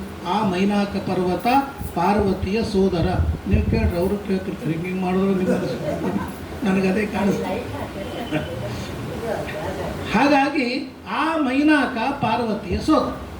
ಈ ಪಾರ್ವತಿ ಅಪರ್ಣ, ಏಕಪಾಟಲ, ಏಕಪರ್ಣ ಅಂತ 3 ಜನ. ಇವ್ರಿಗೆ ಯಾಕೆ ಹೀಗೆ ಹೆಸರು ಬಂತು ಅಂತಂದರೆ ಅದಕ್ಕೆ ನಮಗೆ ಪುರಾಣ ಹೇಳ್ತದೆ 3 ಜನ ತಪಸ್ಸನ್ನು ಮಾಡಲಿಕ್ಕೆ ಹೋದರು. ಯಾಕೆ ತಪಸ್ಸನ್ನು ಮಾಡಿದರು ಅಂದರೆ ಒಳ್ಳೆಯ ಗಂಡ ಸಿಗಬೇಕು ಅನ್ನೋದು ತಪಸ್ಸು ಮಾಡಿದರು. ನೋಡಿ, ಒಳ್ಳೆಯ ಪತಿಯಾಗಬೇಕಂದ್ರೂ ತಪಸ್ಸು ಬೇಕು, ಒಳ್ಳೆಯ ಮಕ್ಕಳಾಗಬೇಕಂದ್ರೂ ತಪಸ್ಸು ಬೇಕು, ಒಳ್ಳೆಯ ಮನೆ ಆಗಬೇಕಂದ್ರೂ ತಪಸ್ಸು ಬೇಕು, ಯಾವುದೇ ಬೇಕಾದರೂ ತಪಸ್ಸು ಪುಣ್ಯ ಬೇಕು. ನಾವು ತಿಳಿದಿದ್ದೇವೆ ಹಣ ಇದ್ದರೆ ಎಲ್ಲ ಆಗಿಬಿಡುತ್ತದೆ, ಹಣ ಇದ್ದರೆ ಏನೂ ಆಗೋದಿಲ್ಲ. ಇವತ್ತಿನ ದಿವಸ ಎಷ್ಟು ಜನ ಬಡವರಿದ್ದಾರೆ, ಹಣ ಇಲ್ಲ, ಅವ್ರು 10,000 ರೂಪಾಯಿ ಗಳಿಸ್ತಾರೆ, ಹೊಟ್ಟೆ ತುಂಬ ಊಟ ಮಾಡ್ತಾರೆ, ಕಣ್ಣು ತುಂಬ ನಿದ್ರೆ ಮಾಡ್ತಾರೆ, ಆರೋಗ್ಯದಿಂದ ಇದ್ದಾರೆ, ಯಾವುದೇ ವಿಧವಾಗಿರ್ತಕ್ಕಂತಹ ರೋಗಗಳು ಇಲ್ಲ. ಲಕ್ಷಗಳು ಗಳಿಸ್ತಾರೆ, ಕೋಟಿಗಳನ್ನು ಗಳಿಸ್ತಾರೆ, ಹೊತ್ತಿಗೆ ಊಟ ಇಲ್ಲ, ಸರಿಯಾಗಿ ನಿದ್ರೆ ಇಲ್ಲ, ಮನಸ್ಸಿಗೆ ಆನಂದವಿಲ್ಲ, ಸಂಸಾರದಲ್ಲಿ ಸುಖ ಇಲ್ಲ, ನಾನಾ ವಿಧವ ಸಾಲಗಳು, ಲಕ್ಷಗಳು ಸಂಪಾದನೆ ಮಾಡ್ತಾರೆ, ಸಾಲಗಳಿಗೆ ಇನ್ನೂ ಲೋನು ಎಲ್ಲದರೊಳಗೂ ಲೋನೆ, ಸತ್ತ ಮೇಲೂ ಲೋನೆ, ಅವ್ನು ಸುಡ್ಲಿಕ್ಕೂ ಲೋನ್ ಬೇಕು, ಹಣ ಇರೋದಿಲ್ಲ ಮುಂದಿನವರಿಗೆ. ಹೀಗೆ ಸಾಲದೊಳಗೆ ಜೀವನವನ್ನು ಕಳೀತಕ್ಕಂತಹ ಶ್ರೀಮಂತರಿದ್ದಾರೆ. ಹಾಗಲ್ಲ, ಮನುಷ್ಯನಿಗೆ ಎಲ್ಲ ಬೇಕು ಅಂತಂದರೆ ಅದಕ್ಕೆ ಪುಣ್ಯ ಬೇಕು. ನಾಣ್ಯಸ್ಯ ತಪಸ್ಸಃ ಫಲಂ. ತಪಸ್ಸು ಇಲ್ಲ ಅಂದರೆ, ಪುಣ್ಯ ಇಲ್ಲ ಅಂದರೆ ಯಾವುದೂ ಸಿದ್ಧವಾಗೋದಿಲ್ಲ. ಹಾಗಾಗಿ ಆ ಮೇನ ತನ್ನ 3 ಜನ ಮಕ್ಕಳಿಗೆ ಅಪರ್ಣ, ಏಕಪಾಟಲ ಮತ್ತು ಏಕಪತ್ರ ಅಂತ 3 ಜನ ಮಕ್ಕಳು. ಅವ್ರ ಹೆಸರು ಯಾಕೆ ಹಾಗೆ ಬಂತು ಅಂತಂದರೆ, ಏಕಪಾಟಲ, ಪಾಟಲ ಅಂದರೆ ದಾಸವಾಳ, ಆ ಹೂ, ಪಾಟಲ ಪುಷ್ಪ ಅಂತ ಕರೀತಾರೆ. ಅವಳು ದಿನಕ್ಕೆ 1 ಪಾಟಲ ಪುಷ್ಪವನ್ನು ಮಾತ್ರ ತಿಂದು ತಪಸ್ಸನ್ನು ಮಾಡ್ತಾ ಇದ್ದಳು, ಆದ್ದರಿಂದಾಗಿ ಏಕಪಾಟಲ ಅಂತ. ಇನ್ನೊಬ್ಬ ಮಗಳು ಏಕಪರ್ಣ. ಪರ್ಣ ಅಂದರೆ ಎಲೆ, ಕೆಳಗೆ ಬಿದ್ದಿರುವ ಎಲೆಯನ್ನು ಮಾತ್ರ, 1 ಎಲೆಯನ್ನು ತಿಂದು ತಪಸ್ಸನ್ನು ಮಾಡ್ತಾ ಇದ್ಲು, ಏಕಪರ್ಣ. ಏಕಪರ್ಣ, ಏಕಪಾಟಲ. ಇವಳು ಸತಿ ಅಪರ್ಣ ಅಂದ್ರೇನು, ಹೂವನ್ನು ತಿನ್ನೋದು ಇಲ್ಲ, ಎಲೆಯನ್ನೂ ತಿನ್ನೋದಿಲ್ಲ, ಪರ್ಣವನ್ನೂ ತಿನ್ನದೆ, ಎಲೆಯನ್ನೂ ತಿನ್ನದೆ ತಪಸ್ಸನ್ನು ಮಾಡಿದ್ದಾಳೆ. ಆದ್ದರಿಂದಾಗಿ ಅಪರ್ಣ ಅಂತ ಉಮಾದೇವಿ ಹೆಸರು. ಅಪರ್ಣ, ಪಾರ್ವತಿ, ದುರ್ಗಾ, ಮೃಡಾನಿ, ಚಂಡಿಕಾ, ಅಂಬಿಕಾ ಅಂತ ಈ ಪಾರ್ವತಿಯ ಹೆಸರುಗಳು. ಅಂತಹ ಅಪರ್ಣ ಇವಳ ಹೆಸರು. ಅವಳಿಗೆ ಉಮಾ ಅಂತ ಇನ್ನೊಂದು ಹೆಸರು ಬಂತು. ಯಾಕೆ ಗೊತ್ತಾ? ಪುರಾಣ ಹೇಳ್ತದೆ, ಬಹಳ ಕಠೋರವಾಗಿ ತಪಸ್ಸನ್ನು ಮಾಡ್ತಾ ಇದ್ದರು. ತಾಯಿಗೆ ಕರುಣೆ ಮಕ್ಕಳ ಮೇಲೆ. ಎಷ್ಟು ಘನಘೋರವಾದ ತಪಸ್ಸನ್ನು ಮಾಡ್ತಾ ಇದ್ದೀಯಮ್ಮ, ಮಾ ಬೇಡ, ಮಾ ಅಂದರೆ ಬೇಡ ಅಂತ ಅರ್ಥ. ಮಾ ನೀನು ಇಂಥ ತಪಸ್ಸನ್ನು ಮಾಡಬೇಡ, ಇಷ್ಟು ಕಠೋರ ತಪಸ್ಸು ಮಾಡ್ತಾ ಇದ್ದಿ, ಹೆಣ್ಣುಮಗಳಾಗಿ ಕೋಮಲವಾದ ಶರೀರ ಅಂತ ತಾಯಿ ಕರೆದದ್ದರಿಂದಾಗಿ ಉಮಾ ಅಂತ ಅವಳಿಗೆ ಹೆಸರು ಬಂತು. ಅಂತಹ ಉಮಾ ಮತ್ತು ಅಪರ್ಣ, ಶಿವಾನಿ ಮತ್ತು ಸತಿ ಎಲ್ಲವೂ ಪಾರ್ವತಿಯೇ ರೂಪಗಳೇ. ಪಾರ್ವತಿ ಅಂತ ಯಾಕೆ ಹೆಸರು ಬಂತು? ಪರ್ವತ ಪುತ್ರಿಯಾದದ್ದರಿಂದಾಗಿ ಪಾರ್ವತಿ, ಹಿಮವತ್ ಪರ್ವತ ಪುತ್ರಿಯಾದದ್ದರಿಂದಾಗಿ ಅವಳಿಗೆ ಪಾರ್ವತಿ ಅಂತ ಹೆಸರು ಬಂತು. ಅವಳು ಒಳ್ಳೆಯ ಮುಹೂರ್ತದಲ್ಲಿ ಅವಳ ಜನ್ಮ ಅವತಾರವಾಗಿದೆ. ಅವತಾರವಾದಾಗ ಸ್ಕಂದ ಪುರಾಣ ವರ್ಣನೆ ಮಾಡ್ತದೆ, ವನಾಶ್ರಿತಾಶ್ಚೌಷಧಯ ಸ್ವಾದುವಂತಿ ಫಲಾನಿ ಚ. ದೊಡ್ಡವರ ಅವತಾರವಾದಾಗ ಕಾಲ ಹೇಗಿರ್ತದೆ? ಶ್ರೀಕೃಷ್ಣನ ಅವತಾರವಾದಾಗ ಅಥ ಸರ್ವ ಗುಣೋಪೇತ ಕಾಲ ಪರಮ ಶೋಭನಃ ಯರ್ಹೇವ ಅಜನ ಜನ್ಮರಕ್ಷ. ಭಾಗವತ ಹೇಳ್ತದೆ, ಶ್ರೀಕೃಷ್ಣನ ಅವತಾರವಾದಾಗ ಒಳ್ಳೆಯ ಆಕಾಶ ನೀಲವಾಗಿ ಇತ್ತು, ಭೂಮಿಯೆಲ್ಲ ಮಳೆಗಾಲದಿಂದಾಗಿ ಮಳೆ ಬಂದು ಸಸ್ಯಶಾಲಿನಿಯಾಗಿತ್ತು, ಪರ್ವತಗಳಲ್ಲಿ ಗಿಡಗಳೆಲ್ಲ ಚೆನ್ನಾಗಿ ಅರಳಿದ್ವು, ಗಿಡಗಳಲ್ಲಿ ಹೂವು ಹಣ್ಣುಗಳೆಲ್ಲ ವಿಕಸಿತವಾಗಿದ್ವು. ಆಮೇಲೆ ಆ ಹಸುಗಳಿಗೆ ಹುಲ್ಲು ಬೆಳೆದಿದ್ದರಿಂದಾಗಿ ಸಂತೋಷ, ಹಸಿಯಾದ ಹುಲ್ಲು ತಿಂತಾ ಇತ್ತು. ಶ್ರಾವಣ ಮಾಸ ಇದ್ದದ್ದರಿಂದಾಗಿ ಬ್ರಾಹ್ಮಣರೆಲ್ಲ ಯಜ್ಞಯಾಗಾದಿಗಳು, ಅಗ್ನಿಹೋತ್ರಾದಿ ಕರ್ಮಗಳಲ್ಲಿ ಆಸಕ್ತರಾಗಿದ್ದರು. ಬಿಸಿಲಿನ ತಾಪ ಕಳೆದು ಹೋಗಿ ಎಲ್ಲರೂ ಶ್ರಾವಣ ಮಾಸ ವರ್ಷಾ ಋತು ಇದ್ದದ್ದರಿಂದಾಗಿ ಸಂತೋಷದಿಂದ ಇತ್ತು. ದೇವರ ಆಗಮನ ಆಗುವಾಗಲೇ ಹೀಗಿದೆ. ದುಷ್ಟರಾದವರು ಹುಟ್ಟಿದರು ಅಂದರೆ ಹೀಗೆ ಪ್ರೋಟೋಕಾಲ್ ಅಂತ ನೋಡಿ. ಒಬ್ಬ ಮಂತ್ರಿ ಬಂದ ಅಂದರೆ, ತಿರುಪತಿಗೆ ಒಬ್ಬ ಮಿನಿಸ್ಟರ್ ಬಂದ ಅಂದರೆ 8 ತಾಸು ಹಾಕಿ ಬಿಡ್ತಾರೆ. ಯಾಕೆ ಅಂದರೆ ಅವ್ರು ದೈತ್ಯ ಬಂದಾಗ ಇವರಿಗೆ, ಬ್ರಾಹ್ಮಣರಿಗೆ ಅಥವಾ ಸಜ್ಜನರಿಗೆ ಭಕ್ತರಿಗೆ ದರ್ಶನ ಸಿಗೋದಿಲ್ಲ. ದರ್ಶನಕ್ಕಾಗಿ ಸಾವಿರಾರು ಮೈಲ್ ದೂರಿಂದ ಬಂದಿರ್ತಾನೆ, ಈ ದೈತ್ಯರಿದ್ದದ್ದರಿಂದಾಗಿ ಅವನಿಗೆ ದರ್ಶನವಿಲ್ಲ. ಅಂದರೆ ದುಷ್ಟರ ಪ್ರಭಾವನೂ ಹೇಗಿರ್ತದೆ, ಸಜ್ಜನರ ಪ್ರಭಾವನೂ ಹೇಗಿರ್ತದೆ. ಈ ಪಾರ್ವತಿ ಅವತಾರವನ್ನು ಮಾಡಿದಾಗ ವನಾಶ್ರಿತಾಶ್ಚೌಷಧಯ ಸ್ವಾದುವಂತೆ ಫಲಾನಿಚ, ಎಲ್ಲ ವನಗಳು ಚೆನ್ನಾಗಿ ವೃಕ್ಷಗಳಿಂದ ತುಂಬಿ ಹೋಗಿದ್ದು, ಗಿಡಗಳಲ್ಲಿ ಹಣ್ಣುಗಳೆಲ್ಲ ತುಂಬಿದ್ದವು. ಗಂಧವಂತಿ ಚ ಮಾಲ್ಯಾನಿ, ಹೂಗಳೆಲ್ಲ ಒಳ್ಳೆ ಸುಗಂಧ ಭರಿತವಾಗಿದ್ದವು. ವಿಸ್ಮೃತಾನಿ ಚ ಶಾಸ್ತ್ರಾಣಿ ಪ್ರಾದುರ್ಭಾವಂ ಪ್ರಪೇತಿ, ಅಲ್ಲಿಯವರೆಗೆ ನಿಂತು ಹೋಗಿರುವ ಶಾಸ್ತ್ರ ವೇದಾಧ್ಯಯನ ಚೆನ್ನಾಗಿ ಪ್ರಫುಲ್ಲವಾಯಿತು. ಎಲ್ಲರೂ ವೇದಾಧ್ಯಯನದಲ್ಲಿ ತತ್ಪರರಾಗಿದ್ದಾರೆ. ಸತ್ಯೇ ಧರ್ಮೇ ಚ ಅಧ್ಯಯನೇ ಯಜ್ಞೆ ದಾನೇ ತಪಸ್ಯತೆ, ಎಲ್ಲರೂ ಸತ್ಯ ಧರ್ಮ ಯಜ್ಞ ದಾನ ಇವುಗಳಲ್ಲಿ ರತರಾಗಿದ್ದಾರೆ. ಎಲ್ಲರಿಗೂ ಅಹಂಕಾರ ದೋಷಗಳು ಹೋಗಿವೆ. ಪುಷ್ಪವೃಷ್ಟಿ ಆಗ್ತಾ ಇದೆ. ಮೇರು ಪರ್ವತ, ಮಂದರ ಪರ್ವತ, ಎಲ್ಲ ಪರ್ವತಗಳೆಲ್ಲ ಮೂರ್ತಿ ಬಂತು. ಮಹಾನಗ ಸಂತೋಷದಿಂದ ಆ ಉಮಾದೇವಿಯವರ ಮನೆಯಲ್ಲಿ ಹುಟ್ಟಿದ್ದಾಳೆ ಅಂತೇಳಿ ಹಿಮಾಲಯ ಪರ್ವತವನ್ನು ಭೇಟಿಯಾಗಲಿಕ್ಕೆ ಬಂದಿದ್ದಾರೆ. ಮನೆಯಲ್ಲಿ ಒಂದು ಕೂಸು ಹುಟ್ಟಿತು ಅಂತಂದರೆ ಬಂಧು ಬಾಂಧವರೆಲ್ಲ ಬಂದು ನೋಡ್ತಾರಲ್ವ, ಹಾಗೆ ಪರ್ವತ ಅವನಿಗೆ ಮಗಳು ಹುಟ್ಟಿದ್ದಾಳೆ. ಎಲ್ಲ ಪರ್ವತ ದೇವತೆಗಳೆಲ್ಲರೂ ಕೂಡ ಈ ಹಿಮಾಲಯ ಪರ್ವತಕ್ಕೆ ಬಂದು ಅವನನ್ನು ಭೇಟಿಯಾಗಿ ತಸ್ಮಿನ್ ಮಹೋತ್ಸವೇ ಪ್ರಾಪ್ತವು ವೀರಕಾಂಶೋಪಶೋಭಿತಾ, ಅವರೆಲ್ಲರಿಗೆ ಈ ಹಿಮಾಲಯ ಪರ್ವತ ಉಡುಗೊರೆ ಕೊಡ್ತಾ ಇದ್ದಾನೆ. ಧಾತುಗಳು ಗೈರಿಕ ಮೊದಲಾದ ಧಾತುಗಳು ಪರ್ವತದಲ್ಲಿ ಇರ್ತವೆ. ಮುತ್ತುಗಳು ರಕ್ತಗಳೆಲ್ಲ ನಾವು ಸಮುದ್ರದಲ್ಲಿ ನೋಡಿದರೆ ಗೈರಿಕಾದಿ ಧಾತುಗಳು ಪರ್ವತದಲ್ಲಿ ಇರ್ತವೆ ಅಂತ ಹೇಳಿದ್ದಾರೆ. ಆ ಧಾತುಗಳನ್ನು ಮತ್ತು ವಜ್ರಗಳನ್ನೆಲ್ಲ ಹಿಮಾಲಯ ಅವರಿಗೆಲ್ಲ ಕೊಟ್ಟು ಸಂತೋಷ ಪಡಿಸಿದ್ದಾನೆ. ಮನೆಯೆಲ್ಲ ಸಂತೋಷದಿಂದ ತುಂಬಿದೆ. ಪಾರ್ವತಿಯ ಅವತಾರವಾದದ್ದರಿಂದಾಗಿ ಸಸ್ಮಾರ ಮಾಂ ಯಯೌಚ ಹಂಸಂ ಸಂಸ್ಕೃತೋ ವಾಸವಸ್ತದ, ಈ ಕಥೆಯನ್ನು ನಾರದರು ನಮಗೆ ಹೇಳ್ತಾ ಇದ್ದಾರೆ. ಆಗ ಇಂದ್ರ ನಾರದರನ್ನು ಕರೆದ. ನಾರದರೇ, ಭೂಮಿಯಲ್ಲಿ ಹಿಮಾಲಯ ಪರ್ವತಕ್ಕೆ ಒಬ್ಬ ಮಗಳು ಹುಟ್ಟಿದ್ದಾಳೆ, ಪಾರ್ವತಿ ಅಂತ ಹೆಸರು. ಅವಳನ್ನು ನೋಡಿಕೊಂಡು ಬನ್ನಿ. ಎಂಥ ರೂಪವತಿ, ಶೀಲವತಿ, ಗುಣವತಿ, ಅವಳ ಪತಿ ಯಾರು, ಎಂಥ ಯೋಗ್ಯತೆ ಇದ್ದವಳು, ಅವಳ ವಿಚಾರ ನನಗೆ ತಿಳಿಸ್ರಿ ಅಂತ ಹೇಳಿದಾಗ ಇಂದ್ರನಿಂದ ಅವರು ಪ್ರಾರ್ಥಿತರಾದ ನಾರದರು ಈ ಹಿಮಾಲಯ ಪರ್ವತಕ್ಕೆ ಬಂದು ಅವನ ದರ್ಶನವನ್ನು ಮಾಡಿಸಿದ್ದಾರೆ. ಹಿಮಾಲಯ ಪರ್ವತ ಸತ್ಕಾರವನ್ನು ಮಾಡಿ ಅರ್ಘ್ಯ ಪಾದ್ಯ ಇವುಗಳನ್ನೆಲ್ಲ ಕೊಟ್ಟಿದ್ದಾನೆ. ತದ್ಭವಾತ್ ಶೈಲಜಾಂ ದೇವೀಂ ಶೈಲೇಂದ್ರಂ ಶೈಲವಲ್ಲಭ, ಆ ಶೈಲ ಹಿಮಾಲಯ ಪರ್ವತ ತನ್ನ ಪ್ರಿಯಳಾದ ಪುತ್ರಿಯನ್ನು ತೋರಿಸಿದಾಗ ಹರಂ ಸಂಭಾವಯ ವರಂ ಸ್ಯಾಂ ನಾಣ್ಯಂ ರೋಚಯಂತಿ. ಹುಡುಗಿ ನೋಡಿದ ತಕ್ಷಣ ಸಹಜವಾಗಿ ಹುಡುಗ ಹುಟ್ಟಿದ್ರೆ ಏನು ಮಾಡ್ತಾನೆ, ಒಂದು ಡಾಕ್ಟರ್ ಆಗ್ತಾನೆ, ಇಂಜಿನಿಯರು ಡಾಕ್ಟರು ಏನು ಅಥವಾ ಸಾಫ್ಟ್ವೇರು ಅಂತ. ಹುಡುಗಿ ಹುಟ್ಟಿದರೆ ಏನು ಓದ್ತಾಳೆ ಅಥವಾ ಯಾರು ವರ, ಇವೇ ಬೇರೆ ಇರೋದಿಲ್ಲ. ಹಾಗೆ ಈ ಕನ್ಯೆಯನ್ನು ನೋಡಿದ ತಕ್ಷಣ ಇವಳಿಗೆ ಎಂಥ ವರ ಸಿಗ್ತಾನೆ ಅಂತ ಹಿಮಾಲಯ ಪರ್ವತ ಕೇಳಿದಾಗ ನಾರದರು ಸ್ವಲ್ಪ ಆಲೋಚನೆ ಮಾಡ್ತಾರೆ. ತ್ರಿಕಾಲದರ್ಶಿಗಳು ಅವ್ರು ಹೇಳ್ತಾರೆ, ಹರಂ ಸಂಭಾವಯ ವರಂ ನಾಣ್ಯಂ ರೋಚಯಂತಿಕೆ, ಹರ ಅವನೇ ನಿನ್ನ ಪತಿ ಆಗ್ತಾನೆ ಅಂತ ಅವ್ರು ಹೇಳಿದ್ದಾರೆ. ಗೃಹೀತಾರ್ಘ್ಯಂ ತಥೋ ಮಾಂಚ ಪಪ್ರಚ್ಛ ಶ್ಲಕ್ಷ್ಣಯಾಗಿರ. ಆಗ ತಾಯಿ ಕೇಳ್ತಾಳೆ, ಹರ ಅಂದರೆ ಶಿವ. ಶಿವ ಅಂದ ತಕ್ಷಣ ನಮಗೆ ಏನೇನೋ ನೆನಪಾಗಿಬಿಡ್ತದೆ. ಅವನು ಎಲ್ಲಿರ್ತಾನೆ, ಸ್ಮಶಾನವಾಸಿ, ಆಮೇಲೆ ಭಸ್ಮಧಾರಿ, ಆಮೇಲೆ ರುಂಡಗಳ ಮಾಲೆ, ಆಮೇಲೆ ಕಪಾಲ ಅಂತಂದರೆ ಆ ಏನು ಸ್ಕಲ್ ತಲೆ ಇರ್ತದೆ ಅದನ್ನು ಭಿಕ್ಷಾಪಾತ್ರೆ ಹಿಡ್ಕೊಂಡು ತಿರುಗಾಡ್ತಾನೆ. ಇಂಥ ಸ್ಮಶಾನವಾಸಿಯಾದ ಇವನಿಗೆ ನನ್ನ ಮಗಳನ್ನು ಕೊಡಬೇಕಲ್ಲವೇ ಅಂತ ಅವಳ ಮನಸ್ಸಿನಲ್ಲಿ ಬಂದಾಗ ನಾರದರಂತಾರೆ, ಅಹಮಪ್ಯಸ್ಯ ತತ್ಪ್ರೋಚ್ಛ ಪ್ರತ್ಯವೋಚಂ ಗಿರೀಶ್ವ. ನೋಡಮ್ಮ, ಉತ್ತಮನಾದವರ, ಅವನಷ್ಟು ಯೋಗ್ಯನಾದವರ ನಿನ್ನ ಮಗಳಿಗೆ ಇನ್ಯಾರೂ ಇಲ್ಲ, ಅವರು ಸ್ವೀಕಾರವನ್ನು ಮಾಡ್ತಾನೆ ಅಂತ ಹೇಳಿ ಸಮಾಧಾನವನ್ನು ಮಾಡಿದ್ದಾರೆ. ಆಮೇಲೆ ಅವನಿಂದ ನಿಮ್ಮ ಕುಲ ಉದ್ಧಾರವಾಗ್ತದೆ. ನೋಡಿ, ಒಳ್ಳೆಯ ಅಳಿಯ ಬರೋದ್ರಿಂದಾಗಿ ಮಗನಿಂದ ವಂಶ ಉದ್ಧಾರವಾಗೇ ಆಗ್ತದೆ. ಆದರೆ ಉತ್ತಮ ಅಳಿಯ ಬಂದ ಅಂತಂದರೆ ಆಗ ಈ ಒಮ್ಮೆತನ ಆ ಮನೆತನ ಎರಡನ್ನೂ ಕೂಡ ರಕ್ಷಣೆಯನ್ನು ಮಾಡ್ತಾನೆ. ತ್ವಂ ಸಮುತ್ತರಸಿ ವಿಪ್ರಾನ್ ಕಿಮತ ಪ್ರೋಚ್ಯತೆ ತವ, ಅಂಥ ವರನಿಂದ ನಿಮ್ಮ ವಂಶವೇ ಉದ್ಧಾರವಾಗ್ತದೆ ಅಂತ ಹೇಳಿದಾಗ ಆ ಎಲ್ಲರಿಗೂ ಸಂತೋಷವಾಗ್ತದೆ. ಸಂತೋಷವಾದ ಮೇಲೆ ಅನುಯಾತ ದುಹಿತ್ರಿ ಚ ಸ್ವಲ್ಪಶ್ಚ ಪರಿಚಾರಿಕಾ, ಅದಕ್ಕೆ ಹೇಳ್ತಾರೆ, ನಿನ್ನ ಮಗಳ ದೈವ ಇಷ್ಟು ಚೆನ್ನಾಗಿದೆ, ಎಲ್ಲರೂ ಮುಂದೆ ನಿನ್ನ ಮಗಳನ್ನೇ ಮುಂದೆ ಮಾಡಿಕೊಂಡು ವ್ರತಗಳನ್ನು ಮಾಡ್ತಾರೆ.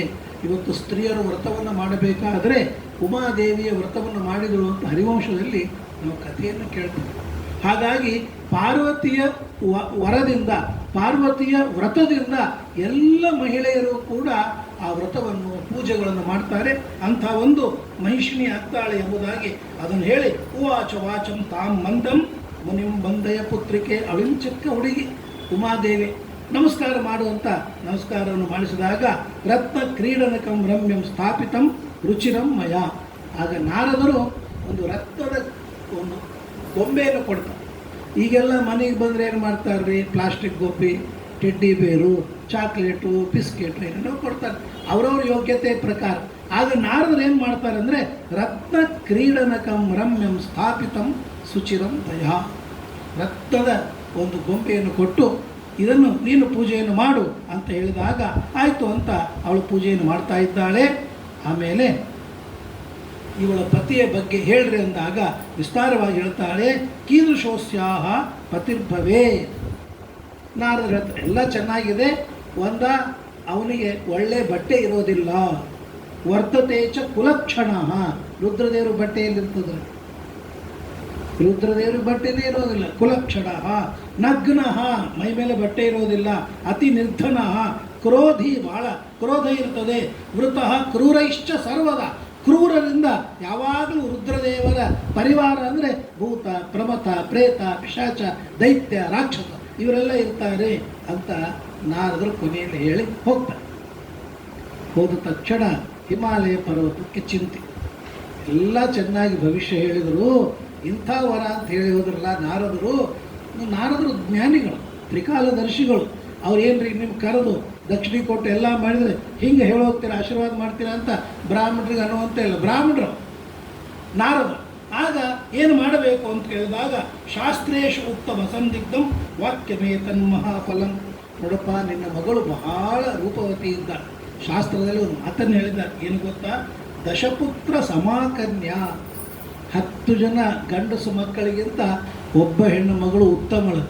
ಹೆಣ್ಣು ಮಾಡಿದವ್ರಿಗೆ ಸುಖ. ಯಾಕಂದರೆ 10 ಜನ ಗಂಡು ಮಕ್ಕಳಿಗಿಂತ ಒಬ್ಬ ಹೆಣ್ಣು ಮಗಳು ದಶಪುತ್ರ ಸಮ ಕನ್ಯಾ.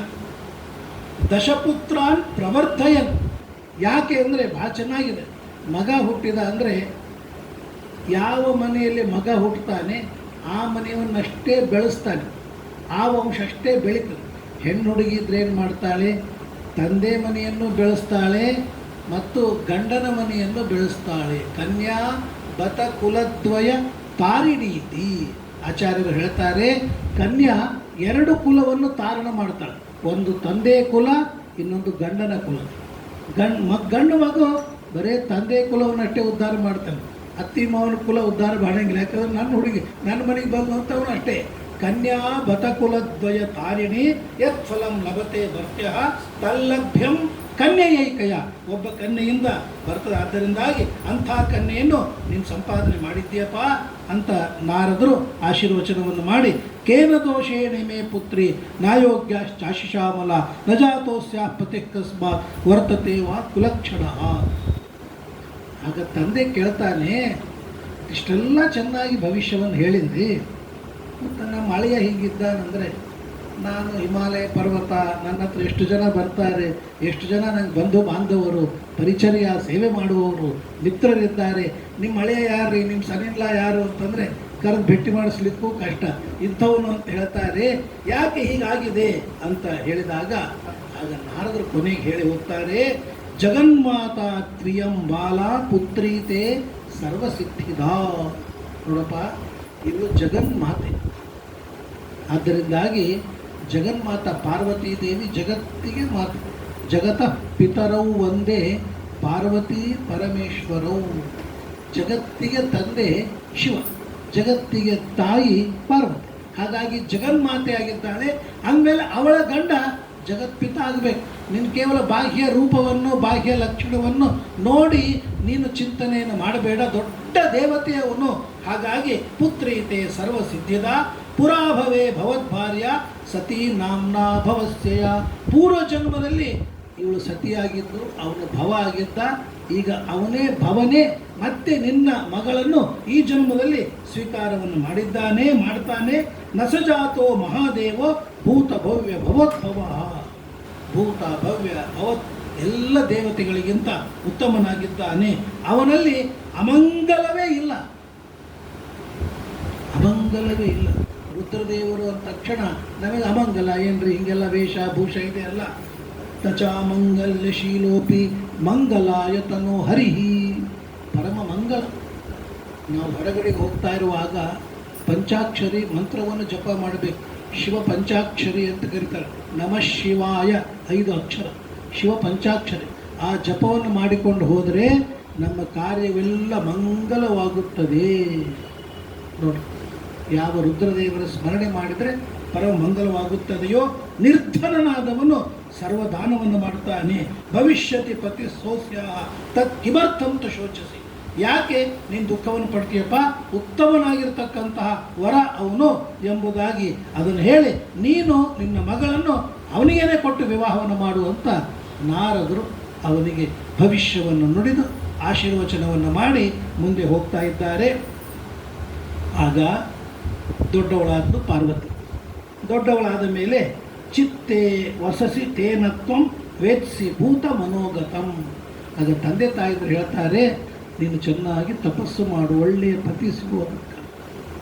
ಈಗಿನ ತಂದೆ ತಾಯಿದ್ರು ಏನಾದ್ರು ಚೆನ್ನಾಗಿ ಓದ್ಕೋ ಅಂತ ಓದ್ಕೊಳ್ಳೋದು ಚೆನ್ನಾಗಿನೇ, ಅದು ಭಾಳ ಓದಿಬಿಡ್ತಾರಲ್ಲ, ಅದು ಚೆನ್ನಾಗಿ ಆಗಂಗಿಲ್ಲ.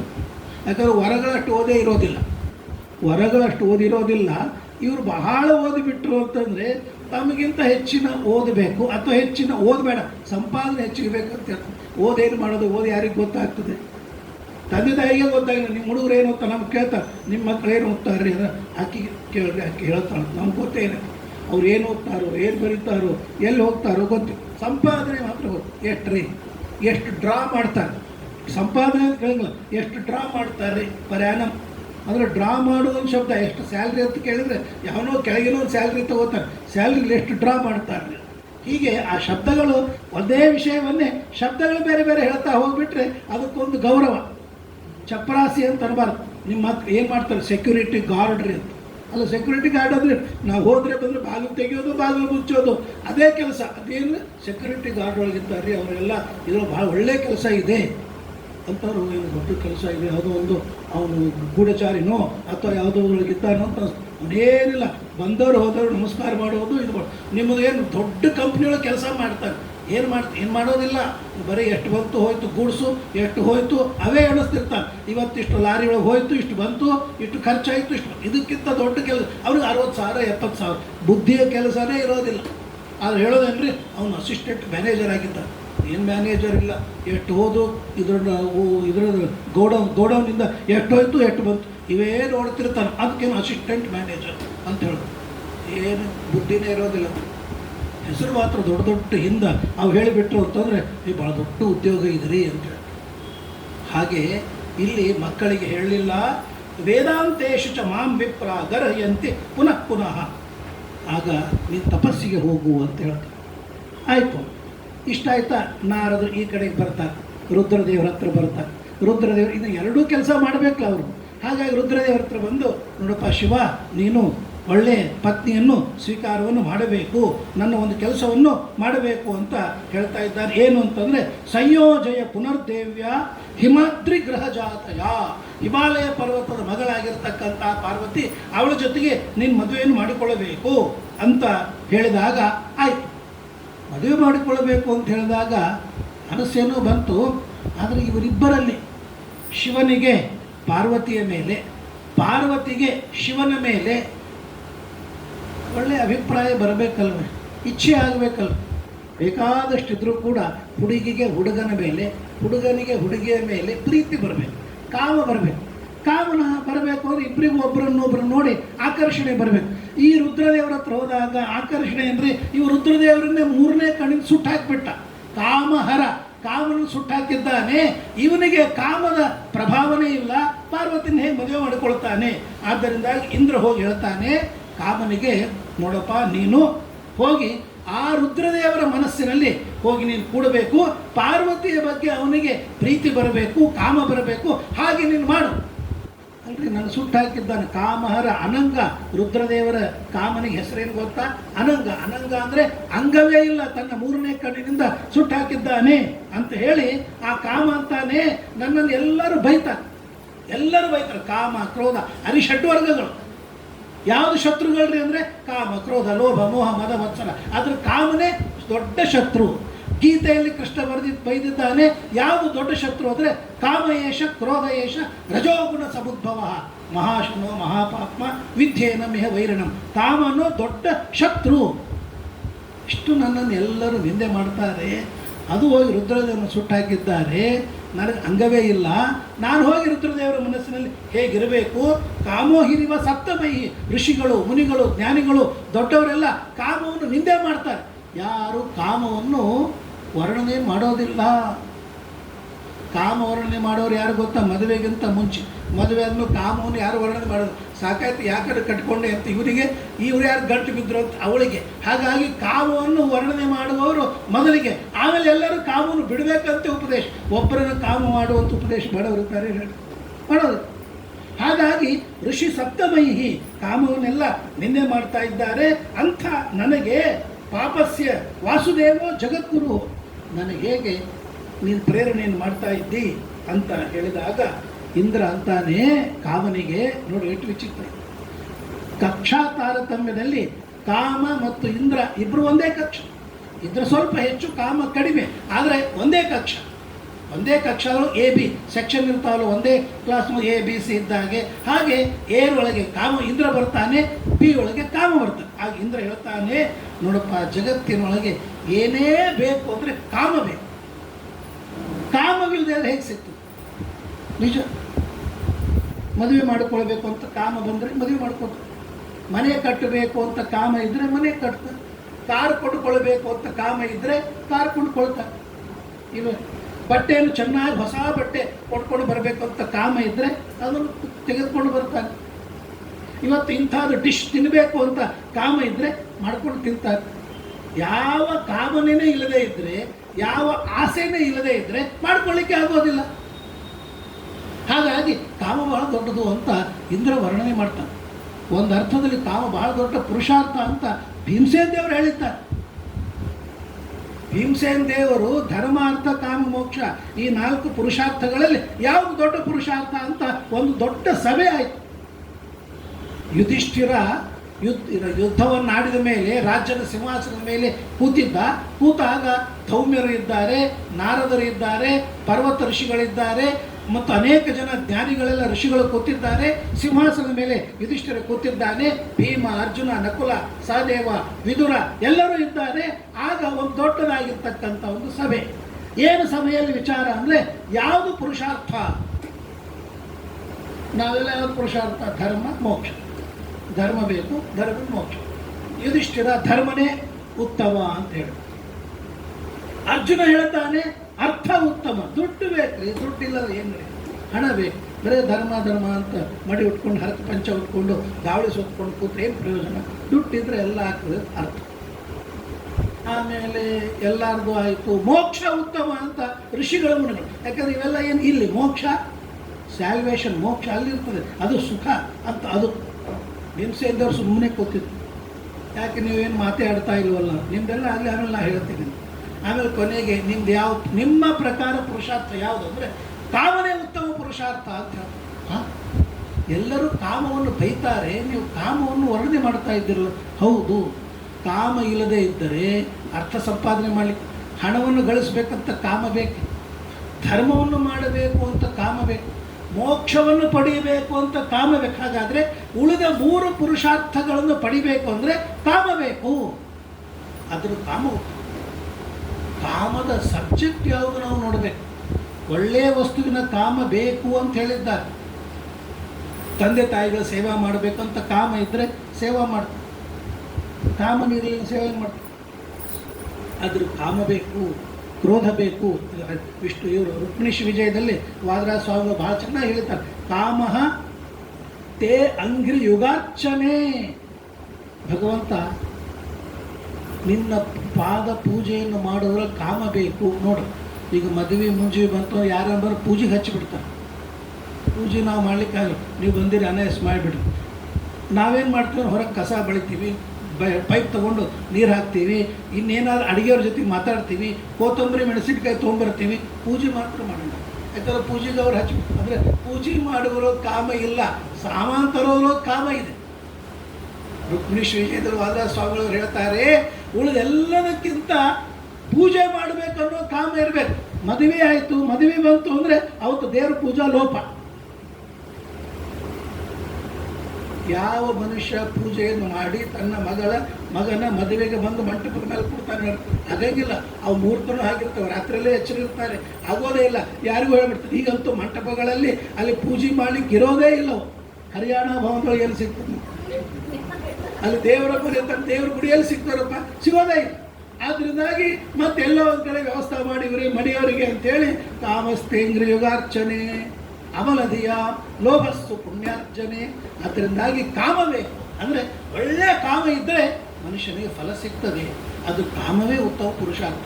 ಹೌದು, ನಮಗೂ ಕಾಮ ಬೇಕು, ಧರ್ಮ ಮಾಡಬೇಕು ಅಂತ ಕಾಮ ಬೇಕು. ವೈಶಾಖ ಮಾಸ ಬಂದಿದೆ, ಮುಂಜಾನೆದ್ದು ಇನ್ನು 4-5 ದಿವಸ 10 ದಿವಸಕ್ಕೆ ಹುಣ್ಣಿಮೆ, ಚೈತ್ರ ವೈಶಾಖ ಹುಣ್ಣಿಮೆ, ಅಲ್ಲಿವರೆಗೆ ವೈಶಾಖ ಸ್ನಾನ ಅಂತ ಗೊತ್ತಿದ್ರೆ ಕಾಮ ಇದ್ದರೆ ಮಾಡ್ತಾನೆ. ಇಲ್ಲ ಅಂದರೆ ಸ್ನಾನ ಇಲ್ಲ, ಗೊತ್ತೇ ಇಲ್ಲರಿ ನಾವು ವೈಶಾಖ ಸ್ನಾನನು ಈಗ ಗೊತ್ತಾಯ್ತು, ನಾಳಿಂದ ಶುರು ಮಾಡಬೇಕೇನಂತ. ಈಗ ಅದ್ರ ಕಾಮ ಉತ್ತಮ ಪುರುಷಾರ್ಥ ಅಂತ ಭೀಮಸೇನ ದೇವರು ಹೇಳ್ತಾರೆ. ಹಾಗೆ ಇಲ್ಲಿ ಇಂದ್ರ ಹೇಳ್ತಾನೆ ಏನು ಅಂದರೆ, ಸತ್ಯಂ ಚಾಪಿ ಶ್ರುತೇರ್ವಾಕ್ಯಂ ತವ ರೂಪಂ ತ್ರಿಧಾಗತಂ. ಕಾಮ ಉತ್ತಮ, ಕಾಮ 3 ಇದೆ: ಸಾತ್ವಿಕ, ರಾಜಸ, ತಾಮಸ.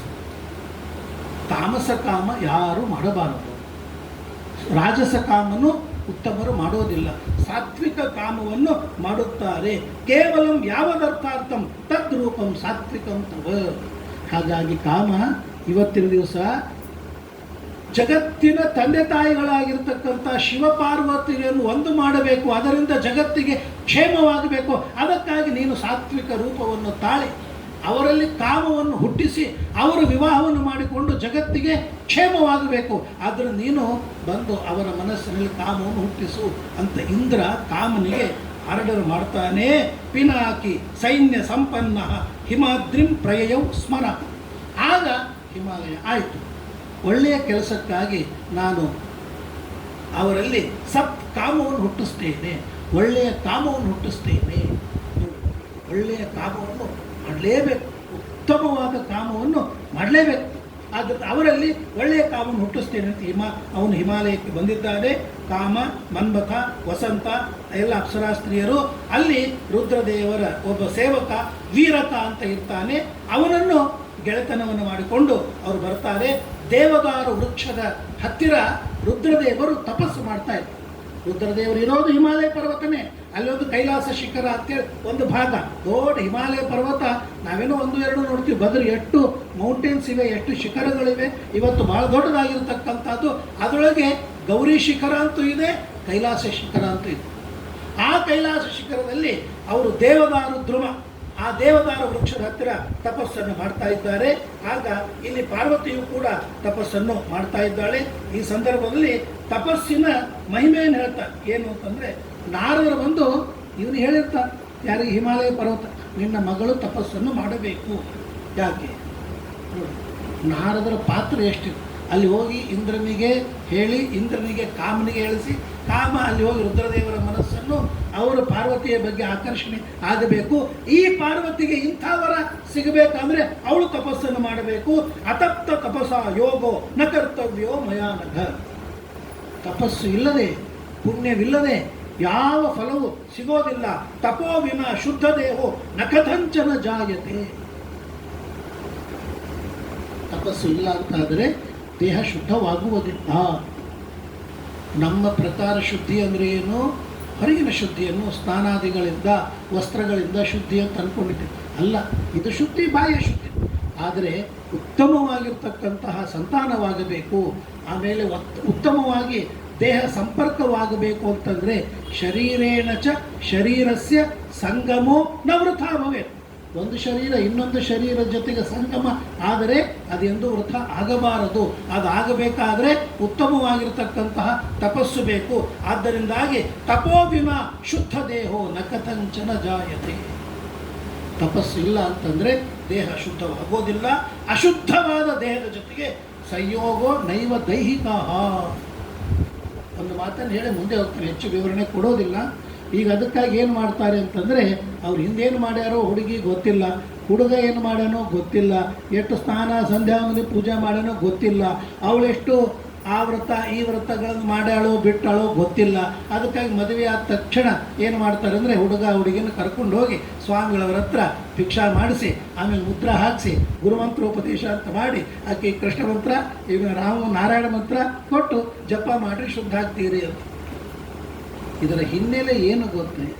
ಅಶುದ್ಧವಾದ ದೇಹದ ಜೊತೆಗೆ ಸಂಪರ್ಕವಾದರೆ ಒಳ್ಳೆಯದಾಗಿರ್ತಕ್ಕಂತಹ ಫಲ ಸಿಗೋದಿಲ್ಲ. ಅಶುದ್ಧ ದೇಹೇನ ಸಮಂ ಸಂಯೋಗೋ ನೈವ ದೈಹಿಕ. ಆದ್ದರಿಂದಾಗಿ ಇದನ್ನೆಲ್ಲ ಸಂಪಾದನೆ ಮಾಡಬೇಕಾದ್ರೆ ತೇಷಾಂ ಮೂಲಂ ಸದಾ ತಪಃ. ತಪಸ್ಸನ್ನು ಮಾಡು ಪಾರ್ವತಿ ಅಂತ ಹೇಳಿದಾಗ, ನಾತಪ್ತ ತಪಸಾಂ ಸಿದ್ಧಿ ಮಹತ್ ಕರ್ಮಾಣಿ ಯಾಂತಿ ವೈ. ಯಾವನು ತಪಸ್ಸನ್ನು ಮಾಡೋದಿಲ್ಲವೋ ಅವನಿಗೆ ಮಹತ್ ಕರ್ಮ ಸಿದ್ಧವಾಗೋದಿಲ್ಲ. ತಪಸ್ಸು ಅಂದ ಕೂಡಲೇ ಹಿಮಾಲಯ, ನೈಮಿಷಾರಣ್ಯ, ದಂಡಕಾರಣ್ಯ, ಕುರುಕ್ಷೇತ್ರ ಅಲ್ಲೆಲ್ಲ ತಪಸ್ಸು ಅನ್ನೋ ಶಬ್ದಕ್ಕೆ ಅದು ಪೂರ್ವಕಾಲದಲ್ಲಿ. ಈಗ ಏನು ತಪಸ್ಸು ಅಂತಂದರೆ, ಶರೀರ ಶುದ್ಧವಾಗಿರಬೇಕು, ವ್ರತಾದಿಗಳನ್ನು ಮಾಡಿರಬೇಕು, ಅಶುದ್ಧವಾದ ಪದಾರ್ಥಗಳ ಭಕ್ಷಣೆಯನ್ನು ಮಾಡಿರಬಾರದು. ಈ ವಿಧವಾಗಿರುವ ತಪಸ್ಸುಗಳನ್ನು ಮಾಡಲಿಕ್ಕೆ ಶಕ್ತಿ. ಹಿಮಾಲಯ, ನೈಮಿಷಾರಣ್ಯ, ದಂಡಕಾರಣ್ಯಕ್ಕೆ ಹೋಗಬೇಕಾಗಿಲ್ಲ. ಶರೀರ ಶುದ್ಧವಾಗಿರಬೇಕು, ಆಹಾರ ಶುದ್ಧವಾಗಿರಬೇಕು, ಮನಸ್ಸು ಶುದ್ಧವಾಗಿರಬೇಕು, ಆಚಾರ ಶುದ್ಧವಾಗಿರಬೇಕು. ಹಾಗಾಗಿ ಅದನ್ನು ಮಾಡು ಅಂತ ಹೇಳಿದಾಗ ಅವಳು ತಪಸ್ಸನ್ನು ಮಾಡ್ತಾ ಇದ್ದಾಳೆ. ಪ್ರಾಪ್ಯ ಸ್ವಾಂ ತನಯಾಂ ಪಾಣು ಆದಾಯ ಅಗಾತ್ ಸ್ವಕಂ ಪುರಂ. ಹಿಮಾಲಯ ತನ್ನ ಆಶ್ರಯದಲ್ಲಿನೇ, ತನ್ನ ಪರ್ವತದಲ್ಲಿನೇ ಒಂದು ಪ್ರದೇಶವನ್ನು ತೋರಿಸಿ, ಇದು ನಿರ್ಜನ ಪ್ರದೇಶ, ಇಲ್ಲಿ ನೀನು ತಪಸ್ಸನ್ನು ಮಾಡು ಅಂತ ಉಮಾದೇವಿ ಹೇಳ್ತಾರೆ. ಆವಾಗಲೇ ಉಮಾ ಅಂತ ಅವಳಿಗೆ ಹೆಸರು ಬಂತು. ಬಹಳ ಕಠೋರವಾದ ತಪಸ್ಸನ್ನು ಮಾಡ್ತಾ ಇದ್ದಾಳೆ. ದುರ್ಭಗೇನ ಶರೀರೇಣ ಕಿಮನೇನ ಹಿ ಕಾರಣಂ. ಈ ರೀತಿಯಾಗಿ ಅನೇಕ ವಿಧವಾದ ವ್ರತ ನಿಯಮ ತಪಸ್ಸನ್ನು ಮಾಡ್ತಾ ಇದ್ದು, ಭಾವಿನೋರ್ಥ ಭವಂತೇವ ನರಸ್ಯ ಅನಿಚ್ಛತೋಪಿ ತಸ್ಮಾನ್ನ ತಪಸ ತೇಸ್ತಿ ಕಾಲೇ ಕಿಂಚಿತ್ ಪ್ರಯೋಜನ. ಎಷ್ಟೋ ನಮ್ಮ ಹಿಂದಿನ ಕರ್ಮಗಳು, ನಮಗೆ ಇದು ಪಾರ್ವತಿಗೆ ಹೇಳಿದ್ದಲ್ಲ, ನಮಗೆ ಹೇಳಿದ್ದು. ನಮಗೆ ಹಿಂದಿಂದ ಏನು ಗೊತ್ತರಿ? ಹಿಂದಿಂದೇನು ಗೊತ್ತು? ಹಿಂದಿನ ನಮಗೆ ಗೊತ್ತಿಲ್ಲ. ಇವತ್ತು ಎಷ್ಟು ಒಳ್ಳೆಯವ್ರಿ, ಎಷ್ಟು ಧರ್ಮ ಕರ್ಮ ಅಂತ ಅವರಿಗೆ ಎಷ್ಟು ಕಷ್ಟಗಳನ್ನು ನೋಡ್ರಿ. ಇನ್ನೊಬ್ಬರು ಎಲ್ಲ ಮಾಡಬಾರ್ದೆಲ್ಲ ಮಾಡ್ತಿರ್ತಾನೆ, ಅವ್ರು ಸುಖವಾಗಿರ್ತಾನೆ, ಅವ್ರು ನೋಡಿ ಏನಿಲ್ಲ, ಅವ್ರಿಗೆ ಎಷ್ಟು ಚೆನ್ನಾಗಿದೆ ನೋಡಿ. ನಾವು ಇಷ್ಟೆಲ್ಲ ಮಾಡ್ತಾ ಇದ್ದೇವೆ, ನಮಗೇನೂ ಇಲ್ಲ ನೋಡಿ. ಇದು ಪ್ರತಿಯೊಬ್ಬರ ಮನಸ್ಸಿನಲ್ಲಿ ಕಾಡ್ತಾ ಇರೋದೇ. ನಮಗೂ ಇದೆ, ನಿಮಗೂ ಇದೆ. ನಾವು ಇಷ್ಟೆಲ್ಲ ಇದ್ದೀವಿ, ನಮ್ಗೆ ಯಾರೋ ಬಂದರೆ ನೀವು ಭಾಳ ದೊಡ್ಡವ್ರಿ, ನಾ ಎಷ್ಟು ದೊಡ್ಡ ನನಗೆ ಗೊತ್ತಪ್ಪ, ನಿನಗೆ ನೋಡ್ಲಿಕ್ಕೆ ನಾವು ದೊಡ್ಡವ್ರು ಕಾಣಿಸ್ತೀವಿ. ನನಗೆಷ್ಟು ಚಿಂತೆಗಳಿವೆ, ನನಗೆಷ್ಟು ಅಪೇಕ್ಷೆಗಳಿವೆ, ನನಗೆಷ್ಟು ಪಡಿಬೇಕು ಅಂತಿದೆ, ಅಷ್ಟೆಲ್ಲ ಪಡೆದಿಲ್ಲ ಅಂತ ನನಗೂ ದುಃಖ ಇದೆ. ಹಾಗಾಗಿ ಅವೆಲ್ಲ ಪಡಿಬೇಕಾದರೆ ಹೇಳ್ತಾರೆ, ತಸ್ಮಾನ್ನ ತಪಸ ತೇಸ್ತಿ ಕಾಲೆ ಬಾಲೆ ಕಿಂಚಿತ್ ಪ್ರಯೋಜನ. ತಪಸ್ಸು ಮಾಡಬೇಕು, ಪುಣ್ಯ ಸಂಪಾದನೆ ಮಾಡಬೇಕು. ಅದಿದ್ದರೆ ಸಿಗ್ತದೆ, ಹಣದಿಂದ ಸಿಗುವುದಲ್ಲ. ಹಣ ಸೋರಿ ಹೋಗ್ತದೆ, ತಪಸ್ಸು ಸೋರಿ ಹೋಗುವುದಿಲ್ಲ. ತಪಸ್ಸು ಶಾಶ್ವತವಾಗಿ ಉಳಿಯುತ್ತೆ. ಹಾಗಾಗಿ ತಪಸ್ಸನ್ನು ಮಾಡು ಎಂಬುದಾಗಿ ಹೇಳ್ತಾ ಇಲ್ಲಿ ಪಾರ್ವತಿ ಹೇಳ್ತಾರೆ, ಕೇವಲಂ ನಹಿ ದೈವೇನ ಪ್ರಾಪ್ತುಮರ್ಥೋ ಹಿ ಶಕ್ಯತೆ. ಇಲ್ರಿ, ನಮ್ಮ ದೈವದಾಗ ಏನಿರ್ತದೆ ಆಗ್ತದೆ, ದೈವದಾಗ ಯುದ್ಧತೆ ಆಗ್ತದೆ, ಯಾರೇನು ಮಾಡ್ಲಿಕ್ಕೆ ಬರೋದಿಲ್ಲ. ಆದರೆ ದೈವವನ್ನು ನಂಬಿ ನಾವು ನಿಷ್ಕ್ರಿಯರಾಗಿ ಏನೂ ಮಾಡದೆ ಹೆಂಗಾಗ್ತದೆ ಅಂತ ಕೂತು ಬಿಟ್ಟರೆ ಎಂದೂ ನನಗೆ ಫಲ ಸಿಗೋದಿಲ್ಲ. ಅದು ಕೇಳ್ತಾರೆ, ಕಿಂಚಿತ್ ದೈವ, ಕೆಲವು ದೈವದಿಂದ ಫಲ, ಕಿಂಚಿತ್ ಹಠಾತ್ ಪ್ರಯತ್ನವನ್ನು ಮಾಡಬೇಕು. ಕಿಂಚಿದೇವ ಸ್ವಭಾವತಃ, ಕೆಲವು ಸ್ವಭಾವದಿಂದ ಸಿಗ್ತದೆ. ನಾವು ನೋಡ್ತಾ ಇರ್ತೀವಿ, ಅನೇಕ ಮುಂಜಾನೆ 5 ಗಂಟೆಗೆ ಸ್ಕೂಟಿ ಮೇಲೋ ಟಿ ವಿ ಆ್ಯಕ್ಟಿವ್ ಆದಮೇಲೋ ಮಕ್ಕಳನ್ನ ಕರ್ಕೊಂಡು ಹೋಗಿ ನಾರಾಯಣ ಟ್ಯುಟೋರಿಯಲ್ಸು, ನಾರಾಯಣ ಕಾಲೇಜಿಗೆ ಕರ್ಕೊಂಡು ಹೋಗಿ 3 ತಾಸು ಅಲ್ಲಿ ನಾರಾಯಣಗೂಡ ಅಲ್ಲಿ ಇಲ್ಲಿ ನಿಂದಿರ್ತಾರೆ, ಮತ್ತೆ ಕರ್ಕೊಂಡು ಬರ್ತಾರೆ. ಯಾಕಪ್ಪ? ದೈವ ಆಗ್ತದೆ. ಯಾಕೆ ಇಲ್ರಿ, ನಾವು ಪ್ರಯತ್ನ ಮಾಡಬೇಕು, ನಾವು ಇಷ್ಟು ನಂಬರ್ ಒಳಗೆ ಬರಬೇಕು, ನಮ್ಗೆ ಇಂಥ ಸೀಟ್ ಬರಬೇಕು, ಇಂಥಲ್ಲಿ ಬರಬೇಕು ಅಂತೇಳಿ ಹಠ. ಅಲ್ಲಿ ದೈವ ಅಂತ ಅನ್ನೋರು ಕೂಡ ಹಠ. ಅಂದರೆ ಕೆಲವು ಹಠದಿಂದ ಫಲ ಸಿಗ್ತವೆ, ಕೆಲವು ದೈವದಿಂದ ಸಿಗ್ತವೆ, ಕೆಲವು ಸ್ವಾಭಾವಿಕವಾಗಿ ಫಲ ಸಿಗ್ತವೆ. ಒಂದನ್ನೊಂದು ಬಿಟ್ಟಿಲ್ಲ, ಒಂದಕ್ಕೆಲ್ಲದಕ್ಕೂ ಇದೆ. ಈ ಸಮಯ ಇಲ್ಲ. ಫಲಪ್ರದೋ ವಾಸುದೇವೋ ಅಖಿಲಸ್ಯ. ನಮ್ಮ ಯೋಗ್ಯತೆ ಇರಬೇಕು, ನಮ್ಮ ಪೂರ್ವ ಕರ್ಮ ಇರಬೇಕು, ಇವತ್ತಿನ ಪ್ರಯತ್ನ ಇರಬೇಕು. ಈ 3ರೊಳಗೆ ಯಾವುದಾದ್ರೂ ಒಂದು ಹೋಯಿತು ಅಂದರೆ ಪೂರ್ಣ ಫಲ ಸಿಗೋದಿಲ್ಲ. ಇವತ್ತು ಬೇಕಾದಷ್ಟು ಪ್ರಯತ್ನ ಇರ್ಬೋದು, ನಮ್ಮ ಹಿಂದೆ ಏನು ಬ್ಯಾಲೆನ್ಸೇ ಇರಲಿಲ್ಲ ಕರ್ಮ ಅಂದರೆ ದೇವ್ರು ಯಾಕೆ ಫಲ ಕೊಡ್ತಾರೆ? ಹಿಂದೆ ಕರ್ಮ ಚೆನ್ನಾಗಿದೆ, ಇವತ್ತು ನೀನೇನೂ ಪ್ರಯತ್ನವನ್ನು ಮಾಡೋದಿಲ್ಲ ಅಂದರೆ ದೇವ್ರು ಕೊಡೋದಿಲ್ಲ ಅಂತ ಹೇಳ್ತಾರೆ. ಎರಡೂ ಇದ್ದು ಯೋಗ್ಯತೆ ಒಂದಿರಬೇಕಲ್ಲ, ಯೋಗ್ಯತೆ ಒಂದಿರಬೇಕಲ್ಲ. ಅದನ್ನು ಯೋಗ್ಯತೆಯೂ ಬೇಕು, ಪೂರ್ವ ಕರ್ಮನೂ ಬೇಕು, ಇವತ್ತಿನ ಪ್ರಯತ್ನವೂ ಬೇಕು.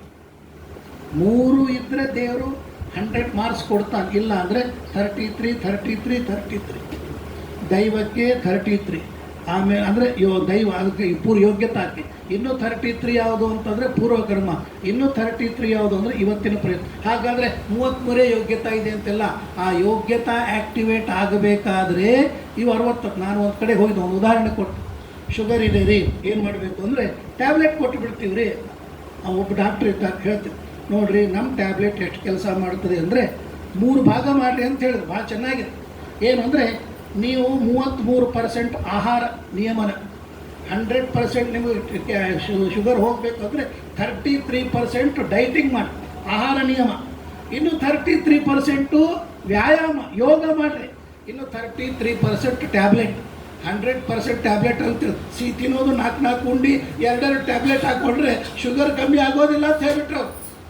ಕಮ್ಮಿ ಆಗಬೇಕಾದರೆ ಆಹಾರ ನಿಯಮ ಮತ್ತು ವ್ಯಾಯಾಮ ನಿಯಮ ಜೊತೆಗೆ ಔಷಧ ನಿಯಮ. ಯಾವುದಾದ್ರೂ ಒಂದು ವ್ಯತ್ಯಾಸವಾಯಿತು ಅಂದರೆ ಫಲ ಕೊಡೋಂಗಿಲ್ಲ. ತಿನ್ನೋದು ಔಷಧ ಹಾಕ್ಕೊಳ್ಳೋದು, ತಿನ್ನೋದು ಔಷಧ ಹಾಕ್ಕೊಳ್ಳೋದು, ಕೂತು ಬಿಟ್ಟರೆ ಹೀಗಾಗಿಬಿಡ್ತಾನೆ ಹೊಟ್ಟೆ, ಶುಗರ್ ಹೋಗೋದಿಲ್ಲ. ಅದು ಭಾಳ ಚೆನ್ನಾಗಿ ನನಗೆ ಆಗ ನೆನಪಾಯ್ತು. ಮತ್ತು ನಮ್ಮ ಶಾಸ್ತ್ರದೊಳಗೆ ಹೇಳಿದ್ದು ಪೂರ್ವ ಯೋಗ್ಯತಾ, ಆಮೇಲೆ ಅವನು ಪೂರ್ವಕರ್ಮ, ಇವತ್ತಿನ ಪ್ರಯತ್ನ. ಹಾಗಾದರೆ 33 ಈ ಪ್ಲ್ಯಾನ್ ನಂಗೆ ಭಾಳ ಚೆಂದಾಗಿ ಅನ್ನಿಸ್ತು. ಅವಶ್ಯವಾಗಿ ಮಾಡಬೇಕು, ಮಾಡೋಂಗಿಲ್ಲ ಅದು ಬೇರೆ ಮಾತು. ಅವ್ರು ಹೇಳಿದ್ದು ಕನ್ವಿನ್ಸ್ ಆಯಿತು. ಹಾಗೆ ಯಾವುದು ಕೇವಲ ಯೋಗ್ಯತಾ ಫಲ ಕೊಡೋಂಗಿಲ್ಲ, ಕೇವಲ ಇವತ್ತಿನ ಕರ್ಮ ಫಲ ಕೊಡೋಂಗಿಲ್ಲ, ಕೇವಲ ಪೂರ್ವಕರ್ಮ ಅದು ಏನು ಪ್ರಯೋಜನ? ಎಲ್ಲವೂ ಇರಬೇಕು, ಎಲ್ಲವೂ ಇದ್ದಾಗಲೇ ಆಗ ಫಲ ಸಿಗ್ತದೆ. ಹಾಗೆ ಇಲ್ಲಿ ಹೇಳ್ತಾರೆ, ಕಿಂಚಿತ್ ದೈವದಿಂದ ಸಿಗೋದು ಕೆಲವು, ಪ್ರಯತ್ನದಿಂದ ಸಿಗೋದು ಕೆಲವು, ಸ್ವಭಾವದಿಂದ. ಪುರುಷ ಫಲಮಾಪ್ನೋತಿ ಚತುರ್ಥಂ ನಾತ್ರ ಕಾರಣಂ, 4ನೇದಿಲ್ಲ ಅಂತ ಹೇಳಿದಾಗ ಅದ್ರ ತಪಸ್ಸನ್ನು ಮಾಡುವಂತ ಇವಳು ತಪಸ್ಸನ್ನು ಮಾಡ್ತಾ ಇದ್ದಾಳೆ. ತಪಸ್ಸನ್ನು ಘನಘೋರವಾದ ತಪಸ್ಸು ಹೇಗೆ ವರ್ಣನೆ ಮಾಡ್ತಾರೆ?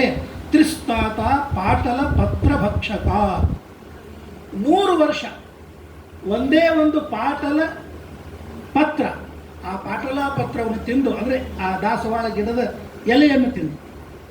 ಇನ್ನು ಮುಂದೆ 100 ವರ್ಷ ಬಿಲ್ವ ಪತ್ರವನ್ನು ತಿಂದಿದ್ದಾಳೆ. ಇನ್ನು ಮುಂದೆ 100 ವರ್ಷ ಅವಳು ನೀರು ಕುಡಿದಿದ್ದಾಳೆ. ಮುಂದೆ 100 ವರ್ಷ ನೀರನ್ನು ಬಿಟ್ಟು ಪ್ರಾಣಾಯಾಮದಿಂದ ತಪಸ್ಸನ್ನು ಮಾಡ್ತಾ ಇದ್ದಾಳೆ. ನೋಡ್ರಿ ಹೇಗಿದೆ.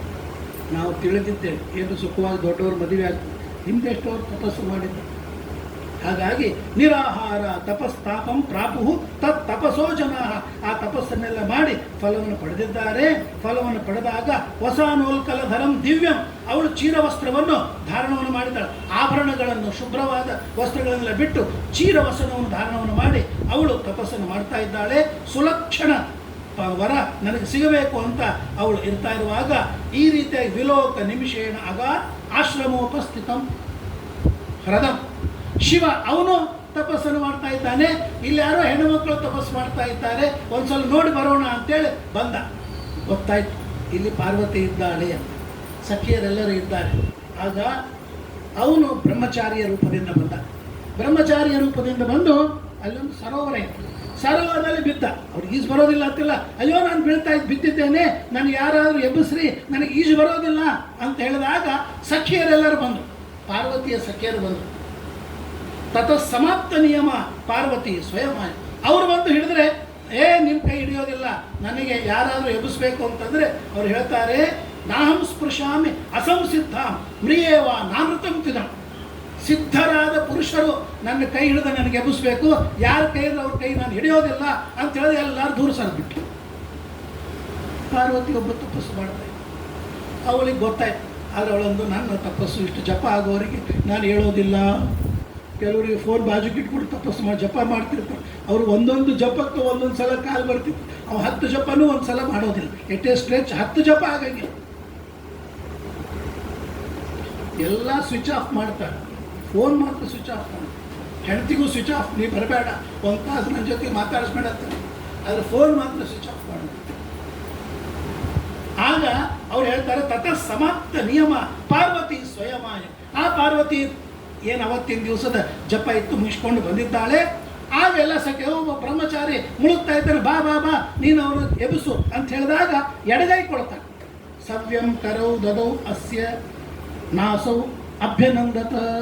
ಎಡಗೈ ಕೊಟ್ಟು ಬಾ ನಿನ್ಗೆ ಎಬ್ಬಿಸ್ತೀನಿ ಅಂದಾಗ, ನಾ ಎಡಗೈ ಮುಟ್ತೀನಿ, ಬಲಗೈ ಕೊಡು, ನೀರೊಳಗೆ ಬಿತ್ತೀನಿ, ನಿನ್ನ ಎಡಗೈ ಕೊಡ್ತಾ ಇದ್ದೆ, ಅಪವಿತ್ರವಾದ ಕೈ. ಸದೋಷೇಣ ಚಕೃತಂ ವೆಚ್ಚ ದದ್ದ ನಕರಿಚಿತ.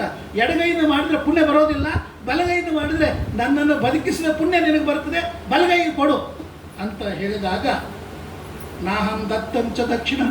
ಅವಳಂತಾಳೆ, ನಾನು ಸಿಕ್ಕವ್ರಿಗೆ ಬಲಗೈ ಕೊಡೋಂಗಿಲ್ಲ, ಪಾಣಿಗ್ರಹಣ, ನಾನು ಬಲಗೈ ಹಿಡಿಬೇಕು ಅಂತಂದರೆ ನನ್ನ ಗಂಡನೇ ಹಿಡಿಬೇಕು, ಇನ್ನೊಬ್ರಿಗೆ ನಾನು ಕೈ ಕೊಡೋದಿಲ್ಲ ಅಂತ ಆಕಿ. ನಿನಗೆ ಎಡಗೈಯಿಂದ ನಾನು ಮೇಲೆ ಬರೋದಿಲ್ಲ ಅಂತ ಅವನು. ನಡೀತಾ ಇದೆ ಇಬ್ಬರೊಳಗೆ ವಾದ ವಿವಾದ. ದದಾಮಿ ಕಸ್ಯಚಿತ್ ವಿಪ್ರ ದೇವಾಯ ಕಲ್ಪಿತಂ. ನಾನು ಈಗಾಗಲೇ ನನಗೊಬ್ಬರು ಪತಿ ಅಂತ ನಾನು ಮನಸ್ಸಿನಲ್ಲಿ ಅನ್ಕೊಟ್ಟಿದ್ದೇನೆ, ಅವನಿಗೇನೆ ನನ್ನ ಬಲಗೈಯನ್ನು ಕೊಡ್ತೇನೆ. ದಕ್ಷಿಣನ್ನೇ ಕರೋದೇವೋ ಗ್ರಹೀತ ಭವಯೇವಚ. ಭವ ಶಿವನೇ ಅದು ನಡಿಬೇಕು.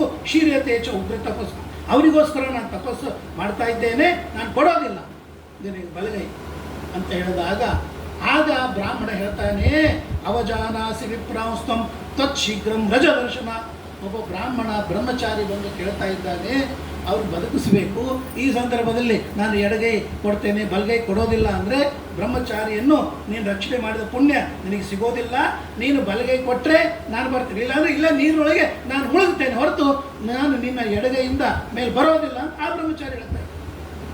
ಕೊನೆಗೆ ಸಖಿಯರೆಲ್ಲ ಹೇಳಿದರು, ಇಲ್ಲ ಬ್ರಹ್ಮಚಾರಿ ಆಪತ್ಕಾಲದೊಳಗೆ ನಾನು ದಕ್ಷಿಣ ಪಾಣಿಗ್ರಹಣ ಇವೆಲ್ಲ ಶಾಸ್ತ್ರದ ಪ್ರಕಾರ ಅನ್ಕೋತ ಕೂತ್ರೆ ಕಷ್ಟ, ಅವ್ನು ಬದುಕಿಸು.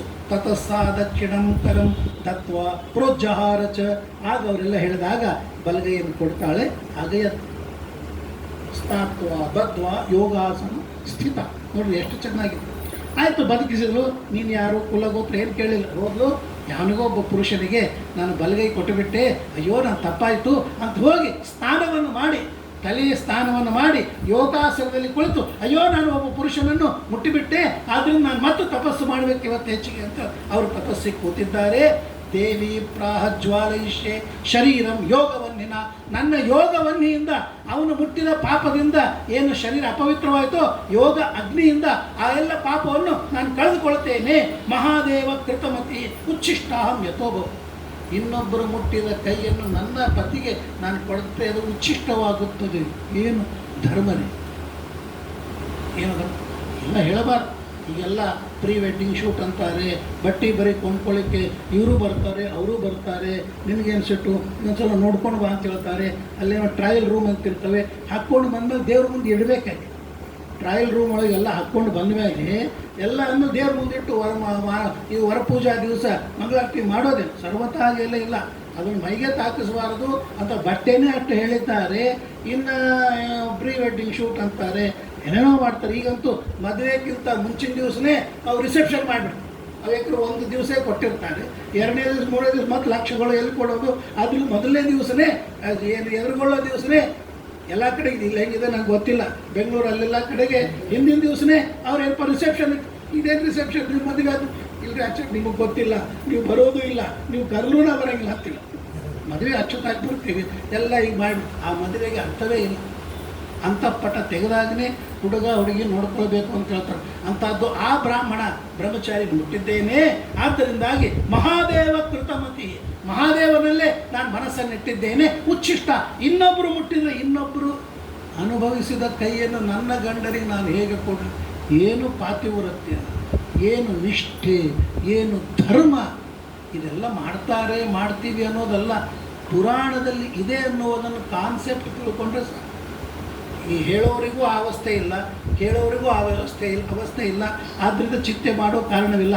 ಎಲ್ಲರೂ ದಾಟಿ ಬಿಟ್ಟವರು. ಆದ್ದರಿಂದಾಗಿ ಅದನ್ನು ಹೇಳ್ತಾರೆ, ಮಹಾದೇವ ಕೃತಮತಿ ಉಚ್ಛಿಷ್ಟಾಹಂ ಯಥೋಭವಂ ಅಂತೇಳಿ ತಪಸ್ಸನ್ನು ಮಾಡ್ತಾ ಇರುವಾಗ ಬ್ರಹ್ಮಚಾರಿ ಯಾರು ಬೇರೆ ಅಲ್ಲ, ರುದ್ರದೇವರೇ ಬ್ರಹ್ಮಚಾರಿಯ ರೂಪದಿಂದ ಬಂದಿದ್ದರು. ಆಗ ಅವರು ತಮ್ಮ ರೂಪವನ್ನು ತೋರಿಸ್ತಾರೆ.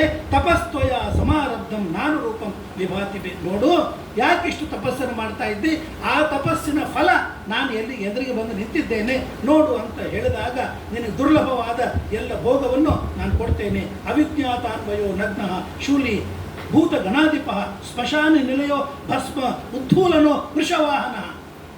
ಆಗ ಪುರಾಣ ನಮಗೆ ಹೇಳ್ತದೆ, ನೀನು ಅವಿಜ್ಞಾತಾನ್ವಯ, ನಿನ್ನ ಮನೆಯೇ ಇಲ್ಲ. ರುದ್ರದೇವರ ಮನೆ ಅದೇನ್ರಿ, ಎಲ್ಲರಿಗೆ ಓನ್ ಹೌಸ್ ಇದೆ. ರುದ್ರದೇವರ ಮನೆ ಯಾವುದ್ರಿ, ರುದ್ರಭೂಮಿ ಸ್ಮಶಾನ. ಅಲ್ಲಿ ಯಾರು ಹೋದವ್ರು ನಚ ಪುನರಾವರ್ತತೆ, ತಿರುಗಿ ಬರೋಂಗೇ ಇಲ್ಲ. ಹೋದವ್ರು ಅಟ್ಟೆ ಹೋಗ್ಬಿಡ್ತಾರೆ, ಉಳಿದವ್ರು ನಾವು ಒಂದು ತಾಸೊಳಗೆ ವಾಪಸ್ ಬಂದುಬಿಡ್ತೀವಿ. ಆಗ ಅಲ್ಲಿ ಹೋಗಿ ಯಾವನು ಇರ್ತಾನೆ ನೋಡ್ರಿ, ಅಲ್ಲಿ ಮಲ್ಕೊಂಡಾದ್ರೂ ಬರೋಂಗಿಲ್ಲ ಅಂತ ಅರ್ಥ. ಅಲ್ಲಿ ಹೋದಾಗ ಯಾರೂ ಮಲಗಂಗಿಲ್ಲ, ಒಬ್ಬನೇ ಮಲಗ್ತಾರೆ ಹೋದವ್ರೆ. ನಗ್ನ ವಾಸ ಶೂಲಿ ಭೂತಗಣಾಧಿಪ ಅಂತ ನಿನಗೆಲ್ಲ ಕರೀತಾರೆ. ಅದಾಗ ರುದ್ರದೇವರು ಈ ಸಂದರ್ಭದಲ್ಲಿ ಆ ಶಬ್ದಗಳಿಗೆ ಅರ್ಥವನ್ನು ಹೇಳ್ತಾರೆ. ಅವಿಜ್ಞಾತಾನ್ವಯ ಏನು ಗೊತ್ತಾ, ನನಗೆ ಒಂದು ಮನೆ ಅಂತ ಇಲ್ಲ. ಯಾಕೆ, ನಮಗೆ ಮನೆ ಅಂತ ಕೂಡಲೇ ಮೋಹ ಬರ್ತದೆ ನೋಡಿ. 2 ದಿವಸ ಬಿಟ್ಟು ಹೋಗಂಗಿಲ್ಲ, ಇಲ್ಲಿ ಯಾಕೆ ಬಂದೀವಿ, ಕಳ್ಳರು ಬರ್ತಾರೋ ಏನೋ, ಆಮೇಲೆ ಬಾಡಿಗೆಯವ್ರು ಏನು ಮಾಡ್ತಾರೋ ಏನೋ, ಬೋರ್ ಹಚ್ಚಿಬಿಡ್ತಾರೆ, ಆರಿಸ್ತಾರೋ ಇಲ್ಲೋ, ಎಷ್ಟು ಚಿಂತೀರಿ. ಊರು ಬಿಟ್ಟು ಮನೆ ಬಿಟ್ಟು ಊರಿಗೆ ಹೋಗಿರ್ತಾನೆ, ಮನೆ ಚಿಂತೆ. ಹಾಲು ಹಾಕೋರು ಬರ್ತಾರೋ ಇಲ್ಲೋ, ನೀರು ಬಂದಾಗ ಅವ್ರು ತುಂಬಿಡ್ತಾರೋ ಇಲ್ಲೋ ನೀರು, ಇವೇ ಚಿಂತೆ. ಅಯ್ಯೋ ಕೀಲಿ ಹಾಕಿ ಒಡೆದು ಬಿಡ್ತಾರೋ ಏನೋ, ಕಳ್ತನ ಮಾಡ್ತಾರೋ ಏನೋ ಅಂತ ಭಯ. ಮನೆ ಇತ್ತು ಅಂತಂದರೆ ಅವನಿಗೆ ಸುಖ ಇಲ್ಲ. ನಾವು ಎಷ್ಟೋ ಜನರಿಗೆ ಇಲ್ಲಿ ಮನೆಗೆ ಹೋಗ್ಬೇಕು ರೀ, ಕಾಯಬೇಕು ಅಂತ, ಯಾರೋ ಒಬ್ಬರು ಮನೆಯಾಗ ಇರಬೇಕು ರೀ, ಇಲ್ಲ ನಡೆಯೋದಿಲ್ಲ ರೀ. ಹಾಗಾಗಿ ಅವನಿಗೆ ಅವಿಜ್ಞಾತಾನ್ವಯ, ಮನೇನೇ ಇಲ್ಲ, ಚಿಂತೆನೇ ಇಲ್ಲ ಅವನಿಗೆ. ಆಮೇಲೆ ನಗ್ನ, ಅವನು ನಗ್ನನಾಗಿದ್ದಾನೆ. ಇದು ಏನು,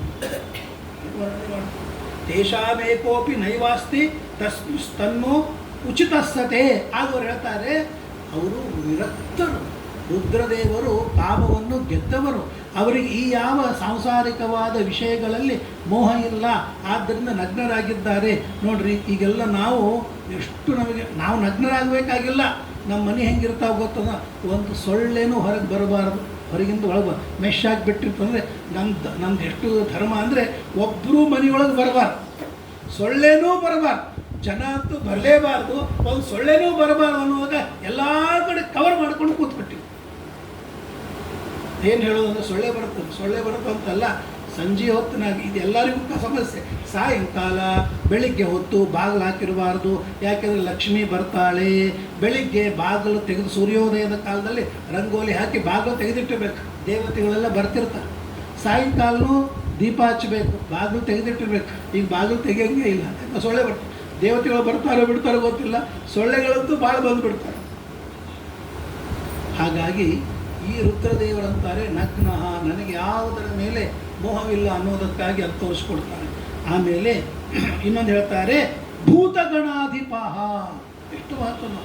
ಭೂತಗಳು, ಪ್ರೇತಗಳು, ಪಿಶಾಚ ನಮ್ಮ ಜೊತೆ ಎಂಥವ್ರು ಇಟ್ಕೊಂಡಿರ್ತೀವಿ ರೀ. ನಾವು ಹೆಂಗಿರ್ತೀವಿ, ನಮ್ಮ ವೇಷ ಭೂಷ, ನಮ್ಮ ಡಿಗ್ನಿಟಿ, ನಮ್ಮ ಸ್ಟೇಟಸ್ಸು, ಅಂಥವ್ರನ್ನೇ ನಾವು ಕರಿತೀವಿ.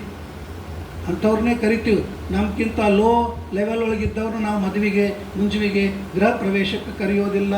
ಮುದುಕರು ಎಲ್ಲ ಕೂತ್ರ ಮೂಲ್ಯಾಕೆ ಕೂಡಿಸಿ ಬಾಗಿಲು ಹಾಕಿ ಹೊರಗೆ ಬರಬೇಡ್ರಿ, ನಡು ಬಂದು ನೀವೆಲ್ಲ ತೊಂದರೆ ಕೊಡಬೇಡ್ರಿ, ನೀವೆಲ್ಲ ತಿಂತೀರಿ, ಕಾರ್ಕೋತೀರಿ, ವಾಂತಿ ಮಾಡ್ಕೋತೀರಿ, ಹೆಂಗೆಂಗೋ ಮಲಗಿರ್ತೀರಿ, ಮೈ ಮೇಲೆ ಬಟ್ಟೆ ಸರಿ ಇರೋಂಗಿಲ್ಲ, ಬಂದವರೆಲ್ಲ ನಮ್ಮ ಆಫೀಸ್ನವರು ಅವರೆಲ್ಲ ಬಂದಿರ್ತಾರೆ, ಗೆಸ್ಟ್ ಬಂದಿರ್ತಾರೆ ಅಂಥೇಳಿ ಅವ್ರನ್ನ ಮೂಲ್ಯಾಕೆ ಕೂಡಿಸ್ಬಿಟ್ರು. ಅಂದರೆ ಯಾರಿಂದ ಉಪಕಾರ ಪಡೆದಿರ್ತೇವೋ ಅವ್ರಿಗೇನೆ ನಾವು ದೂರ ಮಾಡ್ತೀವಿ.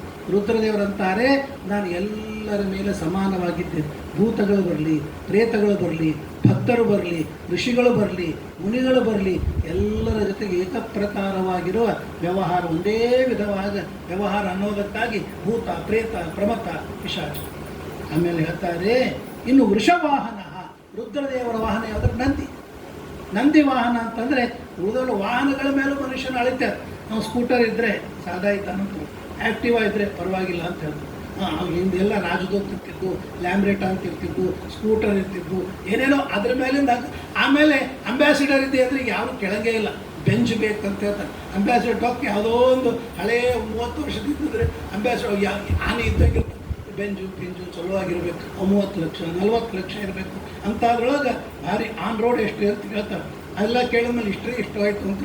ಆಮೇಲೆ ಇನ್ನೂ ಚಂದ ಎಷ್ಟೇ ವಾಹನಗಳಿಂದ ಮನುಷ್ಯನ ವ್ಯಕ್ತಿತ್ವ ಅಳತೆ.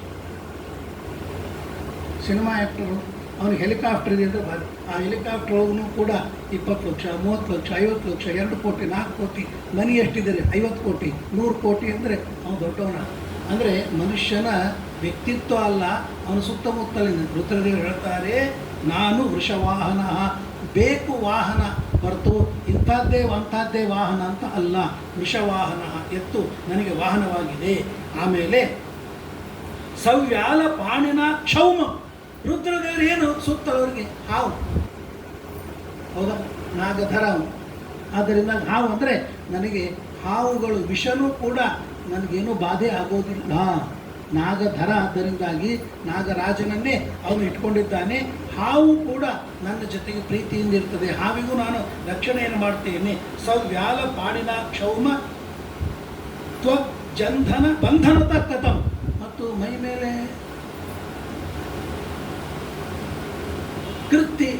ಕೃತ್ತಿವಾಸ ಅಂತೇಳಿ ಅವನಿಗೆ ಕೃತ್ತಿ ಅಂತಂದರೆ ಆನೆಯ ಚರ್ಮ, ಹುಟ್ಟದ್ದು ಆನೆ ಚರ್ಮ, ಬದುಕೊಂಡದ್ದು ಮೃಗ ಚರ್ಮ.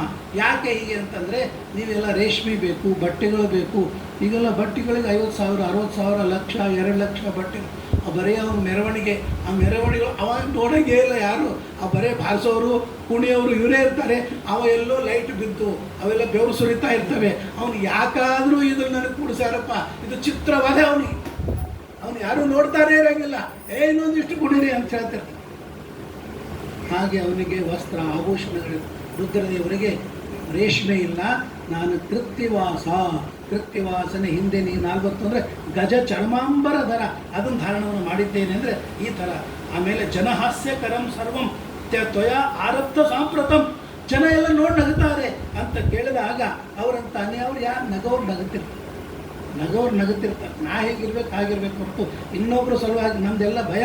ಅವ್ರೇನು ಅನ್ಕೋತಾರೆ, ಈ ಡ್ರೆಸ್ ಉಟ್ಕೊಳ್ರಿ, ಇಂಥ ಸೀರೆ ಉಟ್ಕೊಳ್ರಿ, ಇಂಥದ್ದು ಹಾಕ್ಕೊಳ್ರಿ. ಅಂದರೆ ಒಂದೂ ದಿವಸ ನಮ್ಮ ಇಷ್ಟದ ಪ್ರಕಾರ ನಮ್ಮ ಜೀವನ ಇಲ್ಲ. ಎಲ್ಲರಿಗೂ ಅನುಭವ, ಇದನ್ನ ಯಾಕ್ರಿ ಅದನ್ನ ಯಾಕ್ರಿ ಅಂದರೆ ಅವ್ರೇನೋ ಅನ್ಕೋತಾರೆ ಅನ್ನೋದಕ್ಕಾಗಿಯೇ ನಮ್ಮ ಜೀವನ. ಇನ್ನೊಬ್ಬರ ಭಯದಿಂದಲೇ ನಾವು ಸುಖ ಪಡಬೇಕು ಹೊರತು ನಮ್ಮ ಮನಸ್ಸಿಗೆ ಸಂತೋಷವಾಗುವಂತೆ ನಾವು ಇರಲಿಕ್ಕೆ ಶಕ್ಯವೇ ಇಲ್ಲ. ಊಟ ಮಾಡೋ ಮುಂದೆ ಹೆಂಡತಿ ಬೈತಾಳೆ ಅನ್ನೋದಕ್ಕೆ ಸ್ವೀಟ್ ತಿನ್ಬೇಕಂತಿದ್ರು, ಬೇಡ ಆಕೆ ಬಡಸಂಗ ಕಣ್ಣು ಹಿಂಗೆ ಮಾಡ್ತಾಳೆ, ಮುಗದೇ ಹೋಯ್ತು. ಭಾಳ ತಿಂದರೆ ಯಾರು ಮಾಡ್ತಾರೆ ನಿಮಗೆ ಅಂತ ಅನ್ನೋಣ, ದೇವ್ರಿಗೆ ಹಾಕ್ಬೇಡ್ರಿ ಅಂತ. ಇವ ಬೇಡ ಅನ್ನೋದಕ್ಕಿಂತ ಮುಂಚೆ ಹಾಕಿನೇ ಬೇಡ ಅಂತಾಳೆ. ಆದರೆ ಇವೆಲ್ಲ ಎಲ್ಲರಿಗೂ ಏನು ಅನ್ನಿಸ್ಬೇಕು, ಎಷ್ಟು ಕೇರ್ ಟೇಕರ್ ಅವಳು ಹೆಂಡತಿ. ಆ ಕೇರ್ ಟೇಕರ್ ಅಲ್ಲ, ಮನೆಗೆ ಬಂದಮೇಲೆ ಮಗ ಆರ್ತಿ ಪುಷ್ಪಾಲಂಕಾರ ಎಲ್ಲ ಇರ್ತಾವೆ. ಅದಕ್ಕಾಗಿ ಗೌರವದಿಂದ ಎಲ್ಲ ನಮ್ಮ ಬಗ್ಗೆ ಭಾಳ ಚೆನ್ನಾಗಿ ನೋಡ್ಕೊತಾಳೆ ಅಂತ ಮಂದಿ ಮುಂದೆ ನೋಡ್ಕೊಳ್ಳೋದಲ್ಲ, ಬೈಬಾರ್ದು ಅನ್ನೋದಕ್ಕಾಗಿ ಗೌರವದಿಂದ ಹೇಳೋದು.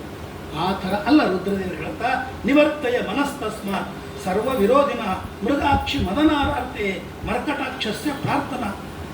ಅಲ್ಲ, ಇವನು ಇಷ್ಟೆಲ್ಲ ಇದ್ದಾನೆ, ಪಾರ್ವತಿ ಎಂಥ ರೂಪವತಿ ಅಂತ ಕೇಳಿದಾಗ ಅವಳು ಹೇಳ್ತಾಳೆ, ನಿಂದು ವಿರುದ್ಧವಾಗಿರ್ತಕ್ಕಂಥ ಜೀವನವಾಯ್ತಲ್ಲವೇ ಅಂತ ಕೇಳಿದಾಗ ಮತ್ತೆ ಹೇಳ್ತಾರೆ, ಮುಂದೆ ಭಾಳ ಹೇಳ್ತಾರೆ, ರುದ್ರದೇವರು ತ್ರಿಶೂಲ, ಅವ್ರು ಏನೋ ಒಂದು ಆಯುಧವೇ ತ್ರಿಶೂಲಧಾರಿ. ಯಾಕೆ ಅಂದರೆ ಗುಣತ್ರಯಮಯಂ ಶೂಲಂ, ನಾನು ಕೈಯಲ್ಲಿ 3 ತ್ರಿಶೂಲ ಇಟ್ಕೊಂಡು, ಒಂದು ಸತ್ವಗುಣ, ರಜೋಗುಣ, ತಮೋಗುಣ, ಆ 3 ಶೂಲಗಳಿಂದ ಯಾರ್ಯಾರು ಯಾವ್ಯಾವ ಗುಣದವರು ಇರ್ತಾರೋ ಅವರವ್ರಿಗೆ ಆಯಾ ರೀತಿಯಿಂದ ಫಲವನ್ನು ಕೊಡ್ತೇನೆ. ಅಬದ್ಧ ಸರ್ವತೋ ಮುಕ್ತ ಭೂತ ಏವಚ ತತ್ಪತಿ, ನಾನು ಭೂತಗಳಿಗೆ ಒಡೆಯ. ಅಂದರೆ ನಿಮಗೆಲ್ಲ ಬಂಧನ ಇದೆ, ನನಗೆ ಯಾರ ಬಂಧನ ಇಲ್ಲ, ನಾನು ಮುಕ್ತನಾಗಿದ್ದೇನೆ. ಆದ್ದರಿಂದ ರುದ್ರದೇವರಿಗೆ ಮುಕ್ತ ಅಂತ ಕರೀತಾರೆ. ಮುಕ್ತ ಅಂದರೆ ಏನಂತ, ಯಾವುದೂ ಇಲ್ಲ, ನನಗೆ ಬಂಧನವಿಲ್ಲ ಅಂತ ತೋರಿಸೋದಕ್ಕಾಗಿ. ಅದಾದಮೇಲೆ ಭೂತಯ ಕಥಿತ ಭೂತಿ ತಾನ್ ವಿವರ್ತಿಸ ಭೂತಿ ಬರ್ತ. ಭೂತಿ ಅಂದರೆ ಬೂದಿ ಹಚ್ಕೋತಾನೆ. ಇದು ನಮ್ಮ ಶಬ್ದಗಳು ಬೂದಿ, ಆದರೆ ಸಂಸ್ಕೃತದೊಳಗೆ ಅಂತಾರೆ ಭೂತಿ ಅಂತಾರೆ ವಿಭೂತಿ. ವಿಭೂತಿ ಅಂದರೆ ಏನು ಗೊತ್ತಾ, ನಾವು ಬೂದಿ ಅಂದ್ಕೊಂಡು ಅಲ್ಲ, ಸಂಸ್ಕೃತದೊಳಗೆ ಭೂತಿ ಅಂತಂದರೆ ಲಕ್ಷ್ಮಿ, ಸಂಪತ್ತು. ಭೂತಿಯನ್ನು ಹಚ್ಕೊಂಡಿದ್ದಾನೆ ಅಂದರೆ ಸಂಪತ್ತನ್ನು ಪಡೆದಿದ್ದಾನೆ. ಅದು ಮೈ ತುಂಬ ನನಗೆ ಸಂಪತ್ತಿದೆ ಅಂತ ತೋರಿಸೋದಕ್ಕಾಗಿ ಭೂತಿ. ಶ್ರೀಮದಾಚಾರ್ಯರು ಅನುವ್ಯಾಖ್ಯಾನದಲ್ಲಿ ಭೂತಿ ಸ್ವಯಂಭು ಶರ್ವಾದಿ ವಂದ್ಯಂ ತ್ವಾಂ ನವಮಿಮೆ ಪ್ರಿಯಂ ಅಂತ ಅನುವ್ಯಾಖ್ಯಾನ. ಟೀಕಾಕೃತ್ಪಾದರ ಕೊನೇ ಮಾತು ಸುಧಾಕ್ಕೆ, ಭೂತಿ ಮಹಾಲಕ್ಷ್ಮೀ. ಭೂತಿ ಅಂದರೆ ಮಹಾಲಕ್ಷ್ಮಿ ಅಂದರೆ ಸಂಪತ್ತು ಅಂತ, ಸಂಪತ್ತನ್ನು ಧಾರಣವನ್ನು ಮಾಡಿದ್ದೇನೆ. ವೃಷ ಕೋಣದ ಮೇಲೆ ಕೂತಿದ್ದಾನೆ. ಎತ್ತು ಏನು ಗೊತ್ತಾ, ಧರ್ಮ. ಎತ್ತು ಅನ್ನೋದು ಧರ್ಮದ ಪ್ರತೀಕ, ಪುರಾಣಗಳಲ್ಲಿ ಬರ್ತವೆ. ಆದ್ದರಿಂದ ಧರ್ಮಮೂರ್ತಿ, ಧರ್ಮದ ಮೇಲೆ ನಾನು ಕೂತಿದ್ದೇನೆ. ಇನ್ನು ಸರ್ಪಗಳನ್ನು ಹಾಕ್ಕೊಂಡಿದ್ದೇನೆ. ಸರ್ಪಗಳು ಅಂದರೆ ಕಾಮ, ಕ್ರೋಧ, ಲೋಭ ಇವೆಲ್ಲ ನನ್ನ ಜೊತೆಗೆ ಇವೆ, ಆದರೆ ಇದರ ವಿಕಾರ ನನಗೆ ಇಲ್ಲ ಅಂತ ಅನ್ನೋದಕ್ಕಾಗಿ ಸರ್ಪಾಶ್ಚ ದೋಷಾಹ ಕ್ರೋಧಾದ್ಯಾಹ ತಾನ್ ಬಿಭರ್ತಿ ಜಗನ್ಮಯ. ಆಮೇಲೆ 3 ಕಣ್ಣುಗಳಿವೆ ಅಲ್ಲ ನಿನಗೆ. 2 ಕಣ್ಣಿದ್ರೆ ಸರಿ, 3 ಕಣ್ಣು, 4 ಕಣ್ಣು ಇದ್ರೆ ಏನ್ರಿ ಅಂದರೆ ಈಗ 4 ಕಣ್ಣು ಇರ್ತಾವೆ. ಇವು ಹಿಂದಿನ ಕಣ್ಣು, ಇಲ್ಲೆರಡು ಕಣ್ಣು, ಇಲ್ಲೊಂದು ಕಣ್ಣಿದ್ರೆ ನೋಡಿ ಚೆನ್ನಾಗಿರೋದಿಲ್ಲ. ರುದ್ರದೇವರಿಗೆ ತ್ರಿನೇತ್ರ ಅದಕ್ಕೆ ಹೇಳ್ತಾರೆ. ಹೌದು, 3 ಕಣ್ಣುಗಳು ಯಾವುದೇ? ಒಂದು ಋಗ್ವೇದ, ಯಜುರ್ವೇದ, ಸಾಮವೇದ, 3 ವೇದಗಳು ನನಗೆ ಕಣ್ಣಿನಂತೆ ಇವೆ. ಆದ್ದರಿಂದಾಗಿ ವೇದತ್ರಯಿ ತ್ರಿನೇತ್ರಾಣಿ ಎಂಬುದಾಗಿ. ಆಮೇಲೆ ನಿನಗೆ ಭಸ್ಮೀಕರೋತಿ ತದ್ದೇವ, ಮೈ ಮೇಲೆಲ್ಲ ಭಸ್ಮ ಹಚ್ಕೊಂಡು ಅಂದರೆ ಹೌದು, ಎಲ್ಲವನ್ನು ಭಸ್ಮ ಮಾಡ್ತೇನೆ. ಪ್ರಳಯ ಕಾಲದಲ್ಲಿ ರುದ್ರದೇವರೇ ಜಗತ್ತಿನ ಪ್ರಳಯವನ್ನು ಪರಮಾತ್ಮನ ಆಜ್ಞೆಯಿಂದ ಮಾಡ್ತಾರೆ. ಆದ್ದರಿಂದಾಗಿ ಎಲ್ಲವನ್ನು ಭಸ್ಮ ಮಾಡ್ತೇನೆ ಅಂತನ್ನೋದಕ್ಕಾಗಿ ನಾನು ಭಸ್ಮವನ್ನು ಧಾರಣವನ್ನು ಮಾಡಿದ್ದೇನೆ ಎಂಬುದಾಗಿ. ಶುಭಂ ವಾಪ್ಯ ಶುಭಂ ವಾಸ್ತು ತ್ವಮಪ್ಯೇನಂ ಪ್ರಪೂಜಯ. ಇಂಥ ರುದ್ರದೇವರು ಅಂತ ಪಾರ್ವತಿ ತನ್ನ ಸಖಿಯರ ಮುಂದೆ ತನ್ನ ಗಂಡನ ಗುಣಗಳನ್ನೆಲ್ಲ ವರ್ಣನೆಯನ್ನು ಮಾಡ್ತಾರೆ. ಅಷ್ಟೆಲ್ಲ ಆದ ಮೇಲೆ ರುದ್ರದೇವರು ಆಯ್ತು, ಇವಳು ನನ್ನ ಪತ್ನಿಯಾಗಲು ಯೋಗ್ಯಳು ಅಂತ ಅಲ್ಲಾಗಿದೆ. ಪ್ರಾಹತಾಂಶ ಮಹಾದೇವೋ ದಾಸೋಸ್ಮಿ ತವ ಶೋಭನೆ. ರುದ್ರದೇವರು ಒಪ್ಪಿಕೊಳ್ತಾರೆ. ಇನ್ನು ಮೇಲೆ ಮದುವೆ ಆಗಬೇಕು. ಈಗೆಲ್ಲ ಮದುವೆ ನಡೆಯುವುದಿಲ್ಲ, ಸ್ವಯಂವರ ಮಾಡಬೇಕು. ನೋಡಿ, ರುದ್ರದೇವರು ಸ್ವಯಂವರ ಮಾಡಬೇಕು. ಸ್ವಯಂವರದೊಳಗೆ ನೀನು ನನ್ನನ್ನು ವರೆಸಬೇಕು. ನಾನು ನಿನ್ನ ಬೆನ್ನತ್ತಿ ಬರೋದಿಲ್ಲ, ನೀನು ನನ್ನನ್ನು ವರಿಸಬೇಕು ಅಂತ ಹೇಳಿದಾಗ ಆಯಿತು ಅಂತ ಹಿಮಾಲಯ ಸ್ವಯಂವರಂ ಪ್ರಮುದಿತ ಸರ್ವಲೋಕೇಶು ಅಘೋಷಯತ. ಎಲ್ಲ ಲೋಕಗಳಿಗೆ ರುದ್ರದೇವರ ಸ್ವಯಂವರದ ಉದ್ಘೋಷಣೆಯನ್ನು ಮಾಡಿದ್ದಾರೆ. ಅಶ್ವಿನಿ ದೇವತೆಗಳು, ದ್ವಾದಶಾದಿತ್ಯರು, ಗಂಧರ್ವ, ಗರುಡ, ಸರ್ಪ, ಯಕ್ಷ, ಸಿದ್ಧ, ಸಾಧ್ಯ, ದೈತ್ಯರು, ಕಿಂಪುರುಷರು, ನಾಗಗಳು, ಸಮುದ್ರಾಭಿಮಾನ ದೇವತೆಗಳು, ಆಮೇಲೆ 14 ಲೋಕದ ದೇವತೆಗಳು, 8 ಜನ ದಿಕ್ಪಾಲಕರು, 33 ಕೋಟಿ ದೇವತೆಗಳು, ಇಷ್ಟೆಲ್ಲ ಜನ ಬಂದಿದ್ದಾರೆ. ಮೇರು, ಮಂದರ, ಹಿಮಾಲಯ ಎಲ್ಲ ಪರ್ವತಗಳು, ವಿಂಧ್ಯ ಆ ಪರ್ವತಾಭಿಮಾನಿ ದೇವತೆಗಳು ಬಂದಿದ್ದಾರೆ. ಸಪ್ತದ್ವೀಪರ ಆ ಸಪ್ತದ್ವೀಪಾಧಿಪತಿಗಳು ಬಂದಿದ್ದಾರೆ. ಅಪ್ಸರಾಸ್ತ್ರೀಯರು ಬಂದಿದ್ದಾರೆ. ಚಾಮರಗಳನ್ನು ಹಾಕ್ತಾ ಇದ್ದಾರೆ. ಮಾಲಾಂ ಪ್ರಕ್ರಿಯೆ ತಾತಸ್ಥೌ ಸುರದ್ರುಮ ಸಮುದ್ಭವ. ಪಾರ್ವತಿಯ ಕೈಯಲ್ಲಿ ಸುಮಂಗಲಿ ಸ್ತ್ರೀಯರು ಮಾಲೆಯನ್ನು ತಂದುಕೊಟ್ಟರು. ಯಾವ ಮಾಲೆ ರೀ? ಈಗೆಲ್ಲ ಆರ್ಡರ್ ಮಾಡಿಬಿಡ್ತಾರೆ. ಮಾಲೆ ಯಾರು ಮಾಡ್ತಿರ್ತಾರೆ? ತುರುಕರು ಮಾಡ್ತಿರ್ತಾರೆ. ಹಣ್ಣುಗಳು, ಮಾಲೆಗಳು ತುರುಕರೇ ಮಾಡ್ತಿರ್ತಾರೆ. ಅವ್ರು ಮಾಡಿದ್ದೇ, ಅವ್ರು ಕಟ್ಟಿದ್ದೇ ನಾವು ಹಾಕೋಬೇಕು, ಹಾಕಿಸ್ಬೇಕಷ್ಟೇ, ಬೇರೆ ಇಲ್ಲ. ಒಳ್ಳೆ ದೇವತಾ ಸ್ತ್ರೀಯರು, ಅಪ್ಸರಾ ಸ್ತ್ರೀಯರು, ಪತಿವ್ರತಾ ಸ್ತ್ರೀಯರು ಕಟ್ಟಿರ್ತಕ್ಕಂತಹ ಮಾಲೆಗಳು. ಇದನ್ನೆಲ್ಲ ಭಾವುಕರಾಗಿ ಕೇಳಿ ಅಂಥವ್ರು ಕಟ್ಟಬೇಕಾದ್ರೆ ಹೆಂಗೆಂಗೋ ಮಾಲೆ ಇರ್ತಾವ, ಈಗೇನು ಮಾಡ್ಲಿಕ್ಕೆ ಬರೋಂಗಿಲ್ಲ. ಆದ್ದರಿಂದ ಅವ್ರು ಕೊಟ್ಟದ್ದೇ ಹಾಕಬೇಕು, ಅದರ ಬಗ್ಗೆ ಸಂತೋಷ ಪಡಬೇಕು. ಇವರು ದೇವತಾ ಸ್ತ್ರೀಯರು ಮಾಲಾ ಪ್ರಗೃಹ್ಯ ಸಾ ಅಲ್ಲ, ಪುರಾಣ ಹೇಳಿ ಭಾಳ ಎಮೋಷನಲ್ ಆಗಿ ಭಾವುಕರಾಗಿ ಹಾಗೆ ಮಾಡೋಣ ಅಂತ ಅಂದ್ಬಿಟ್ರೆ ಇವೆಲ್ಲ ಆಗೋದೇ ಇಲ್ಲ ಮದುವೆಗಳು. ಮಾಲಾ ಪ್ರಗೃಹ್ಯ ಸಾತಸ್ಥೌ ಸುರದ್ರುಮ ಸಮುದ್ಭವ. ದೇವಲೋಕದ ಇಂದ್ರನ ನಂದನವನದಲ್ಲಿರ್ತಕ್ಕಂತಹ ಧರ್ಮರಾಜನ ಸೌಭ್ರಾತೃಕ ಎಂಬ ವನದಲ್ಲಿರ್ತಕ್ಕಂಥ 8 ದಿಕ್ಪಾಲಕರು, 8 ವನಗಳು ಇವೆ. ಆ ವನಗಳಿಂದ ತಂದಿರತಕ್ಕಂತಹ ಮಾಲೆಗಳನ್ನೆಲ್ಲ ಚೆನ್ನಾಗಿ ಪೋಣಿಸಿ ಅದನ್ನು ಕೊಡ್ತಾ ಇದ್ದಾರೆ. ಚಕ್ರುಹು ವೃಷಂ ಆರೋಪಿತಾ ವಜ್ರ ಮಾಹಾರಯತ್ತಸ್ಯ ಬಾವು ಉದ್ಯಮ್ಯ ವಜ್ರ ವೃತ್ರಃ. ಆಮೇಲೆ ಎಲ್ಲರೂ ಒಂದೊಂದು ಈ ರುದ್ರದೇವರು ಬಂದರು. ಈ ಥರ ಬಂದ ಮೇಲೆ ಅವರು ವೇಷಭೂಷ ನೋಡಿ ಪುರಾಣ ಭಾಳ ಚೆನ್ನಾಗಿ ವರ್ಣನೆ ಮಾಡ್ತಾರೆ. ಇಂದ್ರಾಯ ದೇವತೆಗಳು ಅವ್ರ ಜೊತೆ ಯುದ್ಧಕ್ಕೆ ಬಂದರು. ಇಂದ್ರ ಏನು ಮಾಡಿದ? ವಜ್ರಾಯುಧವನ್ನು ತೆಗೆದುಕೊಂಡು ಇಂಥ ವರ ಏನಿದು ನಮ್ಮ ಸತಿಗೆ, ಪಾರ್ವತಿಗೆ, ಇವಳೆಷ್ಟು ರೂಪವತಿ, ಇವನು ಹೇಗಿದ್ದಾನೆ ಅಂತೇಳಿ ವಜ್ರಾಯುಧವನ್ನು ತೆಗೆದುಕೊಂಡು ಹೊಡಲಿಕ್ಕೆ ಬಂದು ಸ್ತಂಭಿತ ಶಿಶುರೂಪೇಣ ದೇವದೇವೇನ ಲೀಲಯ. ಆಗ ರುದ್ರದೇವರು ಸಣ್ಣ ಬಾಲಕರಂತೆ ಬಂದಿದ್ದರು. ತಮ್ಮ ಒಂದು ಕಣ್ಣಿನಿಂದ ರುದ್ರದೇವರ ವಜ್ರಾಯುಧವನ್ನು ನಿಲ್ಲಿಸಿಬಿಟ್ಟಿದ್ದಾರೆ. ಆಮೇಲೆ ಯಮ ತನ್ನ ದಂಡವನ್ನು ತೆಗೆದುಕೊಂಡು ಬಂದು ಇವನು ಹೊಡಲಿಕ್ಕೆ ಬಂದಿದ್ದಾನೆ. ವರುಣ ಪಾಶವನ್ನು ತೆಗೆದುಕೊಂಡು ಬಂದಿದ್ದಾನೆ. ಆಮೇಲೆ ಸೋಮ ಅವನೊಂದು ಆಯುಧವನ್ನು ತೆಗೆದುಕೊಂಡಿದ್ದಾನೆ. ಆಮೇಲೆ ಧನೇಶ ಕುಬೇರ ಅವನೊಂದು ಆಯುಧ. ಪೂಷ ಅವನ ದಂತಗಳನ್ನು ನಾಲ್ಕು ಬಿಟ್ಟ. ಒಬ್ಬರೊಬ್ರು ಒಂದೊಂದು ರೀತಿಯಿಂದ ನಗುತ್ತಾ ಇರುವಾಗ ಇವನೇನು ಕೊಡ್ತೀರಿ ಕನ್ಯೆಯನ್ನು ಅಂತ ಇದೆಲ್ಲ ನಾಟಕ. ಹಾಗೂ ಬ್ರಹ್ಮದೇವರು ಬರ್ತಾರೆ. ಬ್ರಹ್ಮದೇವರು ಬಂದು ಹೇಳ್ತಾರೆ, ಏನು ಅಂದ್ಕೊಂಡ್ರಿ ಇವರನ್ನು ನೀವು? ಬ್ರಹ್ಮ ಧ್ಯಾನ ಉಪಾಶ್ರಿತ್ಯ ಬುಬೋಧ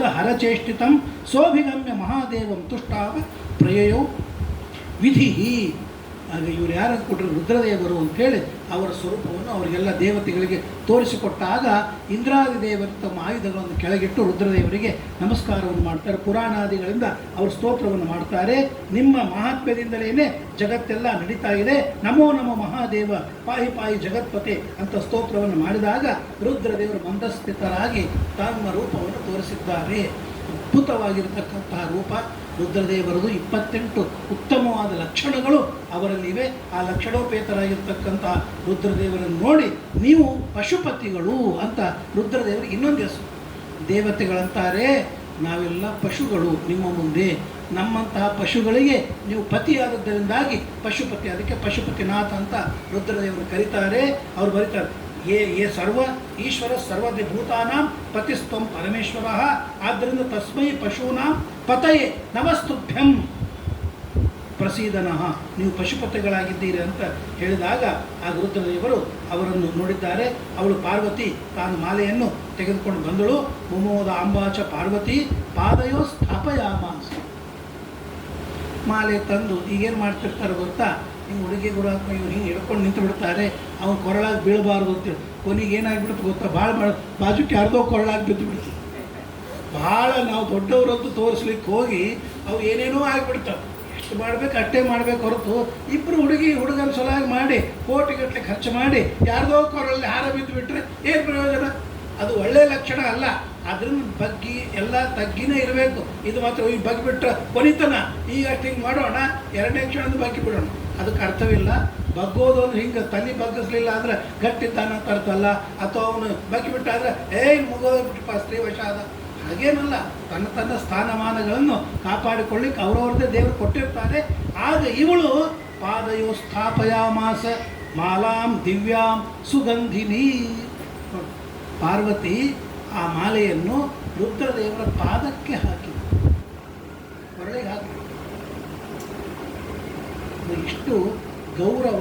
ಸ್ವಾಮಿಗಳು ಬಂದಾಗ ನಮ್ಮ ಸ್ವಾಮಿಗಳ ಹತ್ರ ನೀವು ನೋಡ್ರಿ, ಪಾದಕ್ಕೆ ಹೂ ತಂದು ಪಾದಕ್ಕೆ ಹಾಕಿ. ನಮಗೂ ಅನಿಸ್ಲಿ ಕಾಲಿಗೆ ಹಾಕ್ಕೋತಾರೆ, ಎಲ್ಲರೂ ಹೊರಳಲ್ಲಿ ಹಾಕ್ಕೋತಾರಲ್ಲ ಅಂತಂದರೆ ಅವರು ಅದಕ್ಕಿಂತ ಉತ್ತಮರು. ಆದ್ದರಿಂದಾಗಿ ಇಲ್ಲಿ ಪುಷ್ಪ, ಆ ಪುಷ್ಪ ಯಾವುದೋ ಗಿಡ, ಆ ಗಿಡದಿಂದ ಹುಟ್ಟಿರ್ತಕ್ಕಂಥ ಹೂವು, ಆ ಹೂ ಇಂಥ ಜ್ಞಾನಿಗಳ ಪಾದಕ್ಕೆ ಸೇರಿತು ಅಂತಂದರೆ ಆ ಗಿಡದ ಪುಣ್ಯ ಎಷ್ಟಿರಬೇಕು, ಆ ಗಿಡ ಬಿಟ್ಟ ಹೂವು ಎಷ್ಟು ಪವಿತ್ರವಾಗಿರುತ್ತೆ. ಹಾಗೆ ರುದ್ರದೇವರಿಗೆ ಆ ಎಲ್ಲ ವನಗಳಿಂದ ತಂದಿರತಕ್ಕಂಥ ಪುಷ್ಪದ ಮಾಲೆಯನ್ನು ಪಾದಗಳಿಗೆ ಸಮರ್ಪಣೆಯನ್ನು ಮಾಡಿದಾಗ ದಿವ್ಯ ಸುಗಂಧಿನಿ ಸಾಧು ಸಾತ್ವಿಕ ಸಂಪ್ರೋಚ್ಛ ತಯಾ ತತ್ರ ಚರ್ಚಿತಂ. ಆಗ ಅವಳು ಆ ಪಾದ ಮೇಲೆ ಹಾಕಿದಾಗ ರುದ್ರದೇವರು ಅನುಗ್ರಹವನ್ನು ಮಾಡಿದ್ದಾರೆ.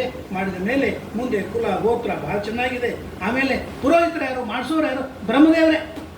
ನೋಡ್ರಿ, ಅವರು ಇವರು ಸಿಗಲಿಲ್ಲ, ಯಾರಿಗೋ ಸಿಕ್ಕವರಿಗೆಲ್ಲ ಕೊನೆಗೆ ಯಾರೂ ಸಿಗಲಿಲ್ಲರಿ, ನೀವೇ ಬರ್ರಪ್ಪ ಕೆಲಸ ಮುಗಿಸೋಣ ಅಂತ ಹೇಳಿಲ್ಲ. ಯಜ್ಜುಕ್ತಂ ಕ್ರಿಯತಾಂ ತದ್ಧಿ ಯುಷ್ಮದ್ವಶೆ ವದೇನ ತಥೋ ಬ್ರಹ್ಮ ಸ್ವಯಂ ದಿವ್ಯಂ ಪುರಂ ರತ್ನಮಯಂ ಶುಭಂ. ಬ್ರಹ್ಮದೇವರೇ ಪುರೋಹಿತರಾಗಿದ್ದಾರೆ.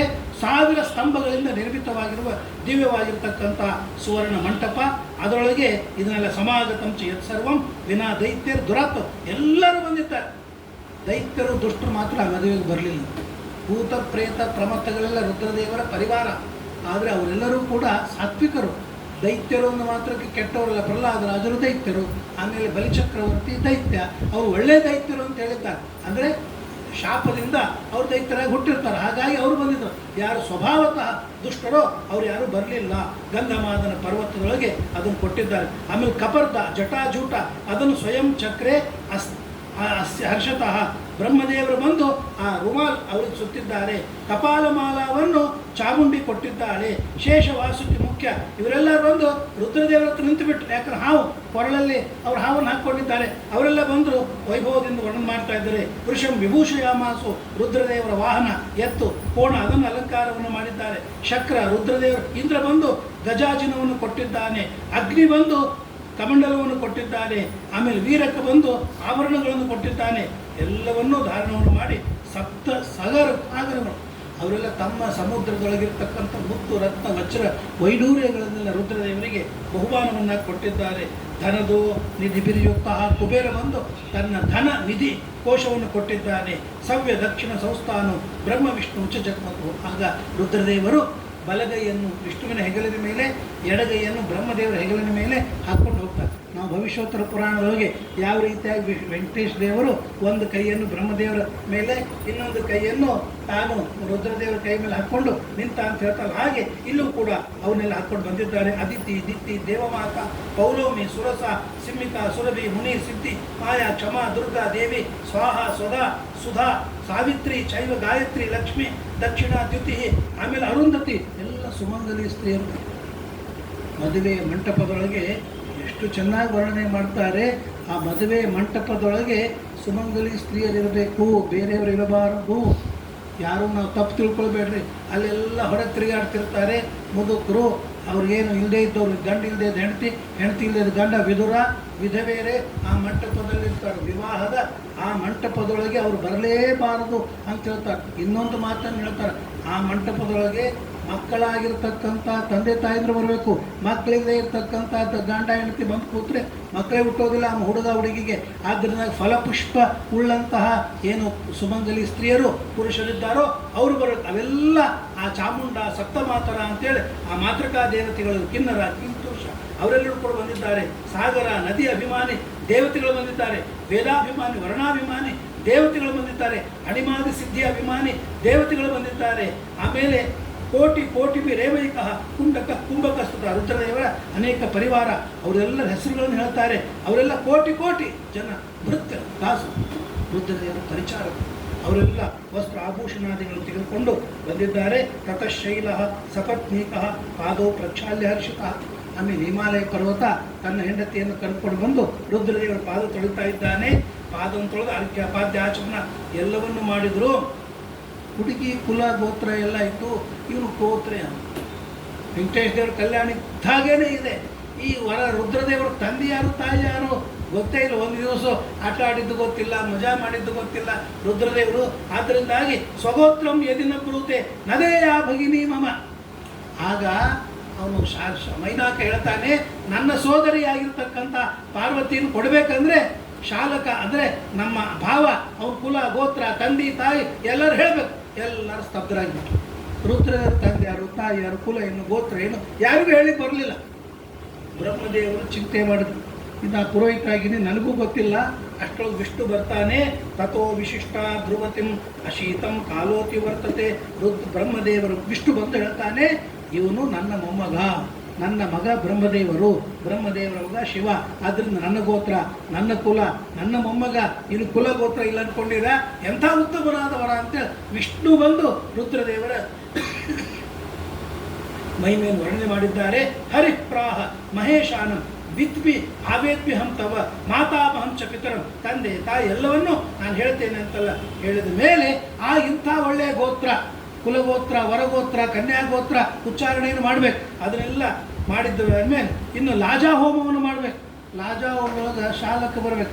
ಯಾರು ಅಂತಂದಾಗ ಬಂದ ಮೈನಾಕ ಬಂದ ಮೇಲೆ ಅವರಂತಾರೆ, ಹಂಗೆಲ್ಲ ಸುಮ್ಮನೆ ಲಾಜಾ ಹೋಮ ಮಾಡೋಂಗಿಲ್ಲ, ಅವನಿಗೆಲ್ಲ ಇಷ್ಟು ಕೊಡಬೇಕು, ಉಡುಗೊರೆ ಕೊಡಬೇಕು, ಇಷ್ಟು ವಸ್ತ್ರ ಕೊಡಬೇಕು, ಇಷ್ಟು ಆಭೂಷಣ ಕೊಡಬೇಕು, ಅವೆಲ್ಲ ಇವೆ. ಅವೆಲ್ಲ ಹೋಗ್ಬಿಟ್ಟಾವ. ಈಗೇನಾದ್ರೆ ಚಪ್ಪಲಿ ಕಳ್ತನ ಮಾಡಿದೆ, ಆ ಗಂಟು ಕಳ್ತನ ಮಾಡಿದೆ, ಅದನ್ನು ಕೊಡ್ರಿ, ಜೂತೆ ಲೇಲು ಪೈಸೆ ದೇದು ಆ ಹಾಡುಗಳಿಗೆ ಬೇರೆ ಹಚ್ಚಿಬಿಡ್ತಾರೆ. ಅವೇ ಸಂಸ್ಕಾರ ಅಂತ ತಿಳ್ಕೊಂಡ್ಬಿಡ್ತಾರೆ. ಅವೆಲ್ಲ ಇಲ್ಲ. ಇಲ್ಲಿ ಶಾಲಕರು ಬಂದು ಲಾಜಾ ಹೋಮವನ್ನು ಮಾಡಬೇಕು ಅಂತ ಹೇಳಿದ್ದಾರೆ.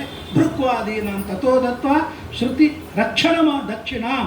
ಆಗ ಭೃಗ್ವಾದಿಗಳಲ್ಲಿ ನಿಂತು ಲಾಜಾ ಹೋಮವನ್ನು ಅವರಿಂದ ಮಾಡಿಸಿದ್ದಾರೆ. ಅನೇಕ ಮಹೋತ್ಸವ, ಒಂದು ವಾರ ವಿವಾಹ ಮಹೋತ್ಸವ ಆಯ್ತು. ಒಂದು ವಾರ ಈಗೂ ಆಗ್ತಾ ವಾರ.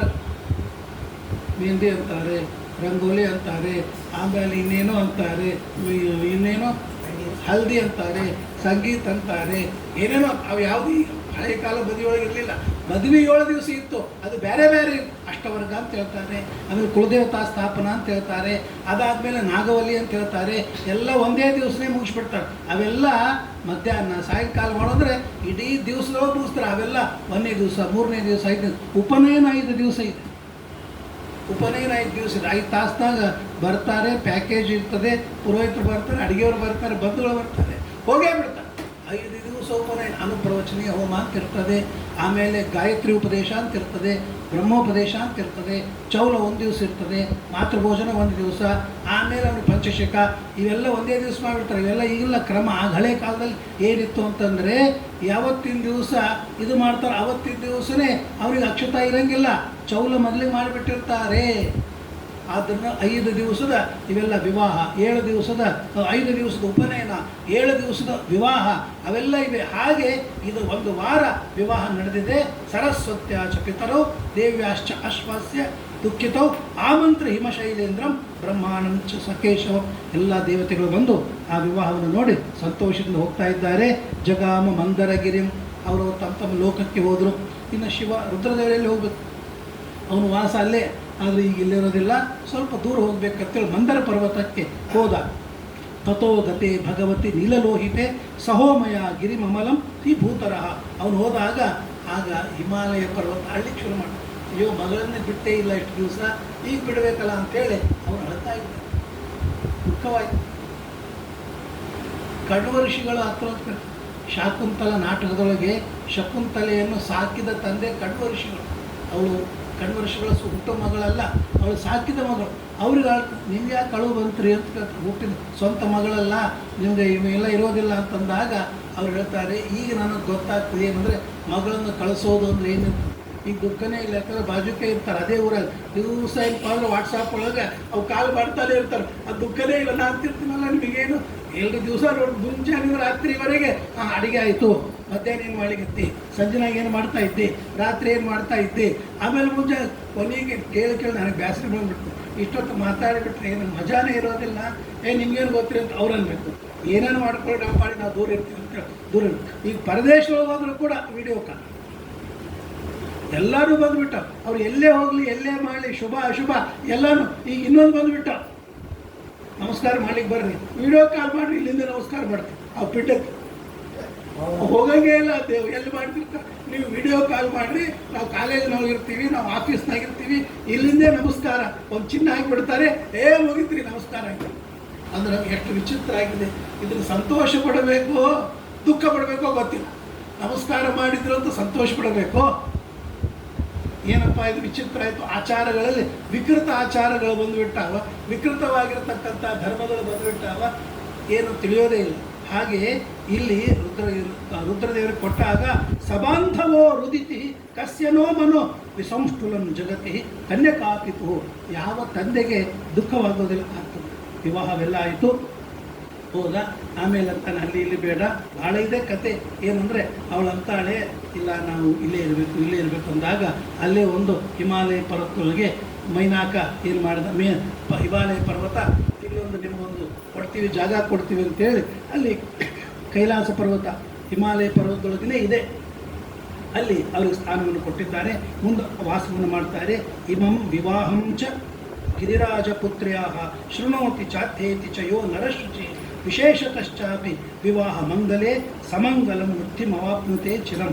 ಈ ದಿವ್ಯವಾದ ವಿವಾಹ ಚರಿತ್ರೆಯನ್ನು ಯಾರು ಗಿರಿರಾಜ ಪುತ್ರಿಯ ಪರ್ವತ ಪುತ್ರಿಯಾದ ಪಾರ್ವತಿ ಮತ್ತು ರುದ್ರದೇವರ ವಿವಾಹವನ್ನು ಶ್ರವಣವನ್ನು ಮಾಡ್ತಾರೆ, ಪಠಣವನ್ನು ಮಾಡ್ತಾರೆ. ಅವರು ವಿಶೇಷವಾಗಿ ಅವರ ಮನೆಯಲ್ಲಿ ವಿವಾಹ ಮಂಗಲಗಳೆಲ್ಲ ನಡೆಯುತ್ತವೆ. ವೃದ್ಧಿಮವಾಪ್ನುತೆ ಚಿರಂ. ಅವರ ಮನೆ ವೃದ್ಧಿ ಆಗ್ತದೆ, ಅಂದರೆ ಅಭಿವೃದ್ಧಿ ಆಗ್ತದೆ. ಎಲ್ಲ ರೀತಿಯಿಂದ ಧನ ಧಾನ್ಯ ಪುತ್ರ ಐಶ್ವರ್ಯ ಸಂಪತ್ತು ಇತ್ಯಾದಿಗಳಿಂದ ಅಭಿವೃದ್ಧಿ ಆಗ್ತದೆ ಎಂಬುದಾಗಿ ಈ ದಿವ್ಯವಾದ ವಿವಾಹ ಮಂಗಲದ ಚರಿತ್ರೆಯನ್ನು ಹೇಳಿಕೊಟ್ಟಿದ್ದಾರೆ ಸ್ಕಂದ ಪುರಾಣದಲ್ಲಿ. ಇಂಥ ಒಂದು ಮಂಗಲವನ್ನು ಇವತ್ತಿನ ದಿವಸ ಏನು ಅಂತಂದರೆ ರುದ್ರದೇವರ ವಿವಾಹ ಇವತ್ತು ನಾವು ಕೇಳಿದ್ದೇವೆ. ನಾಳಿನ ದಿವಸ ಜೀವೋತ್ತಮರಾಗಿರ್ತಕ್ಕಂತಹ ಭೀಮಸೇನ ದೇವರ ಹಾಗೂ ಒಂದು ದ್ರೌಪದಿ ದೇವಿಯ ವಿವಾಹದ ಚರಿತ್ರೆಯನ್ನು ನಾಳೆ ತಿಳಿಯೋಣ ಅಂತ ಹೇಳ್ತಾ ಹರೇ ನಮಃ. ಅದ್ವೇಷಾರ್ಪಣಮಸ್ತು. ಶ್ರೀಕೃಷ್ಣಾರ್ಪಣಮಸ್ತು.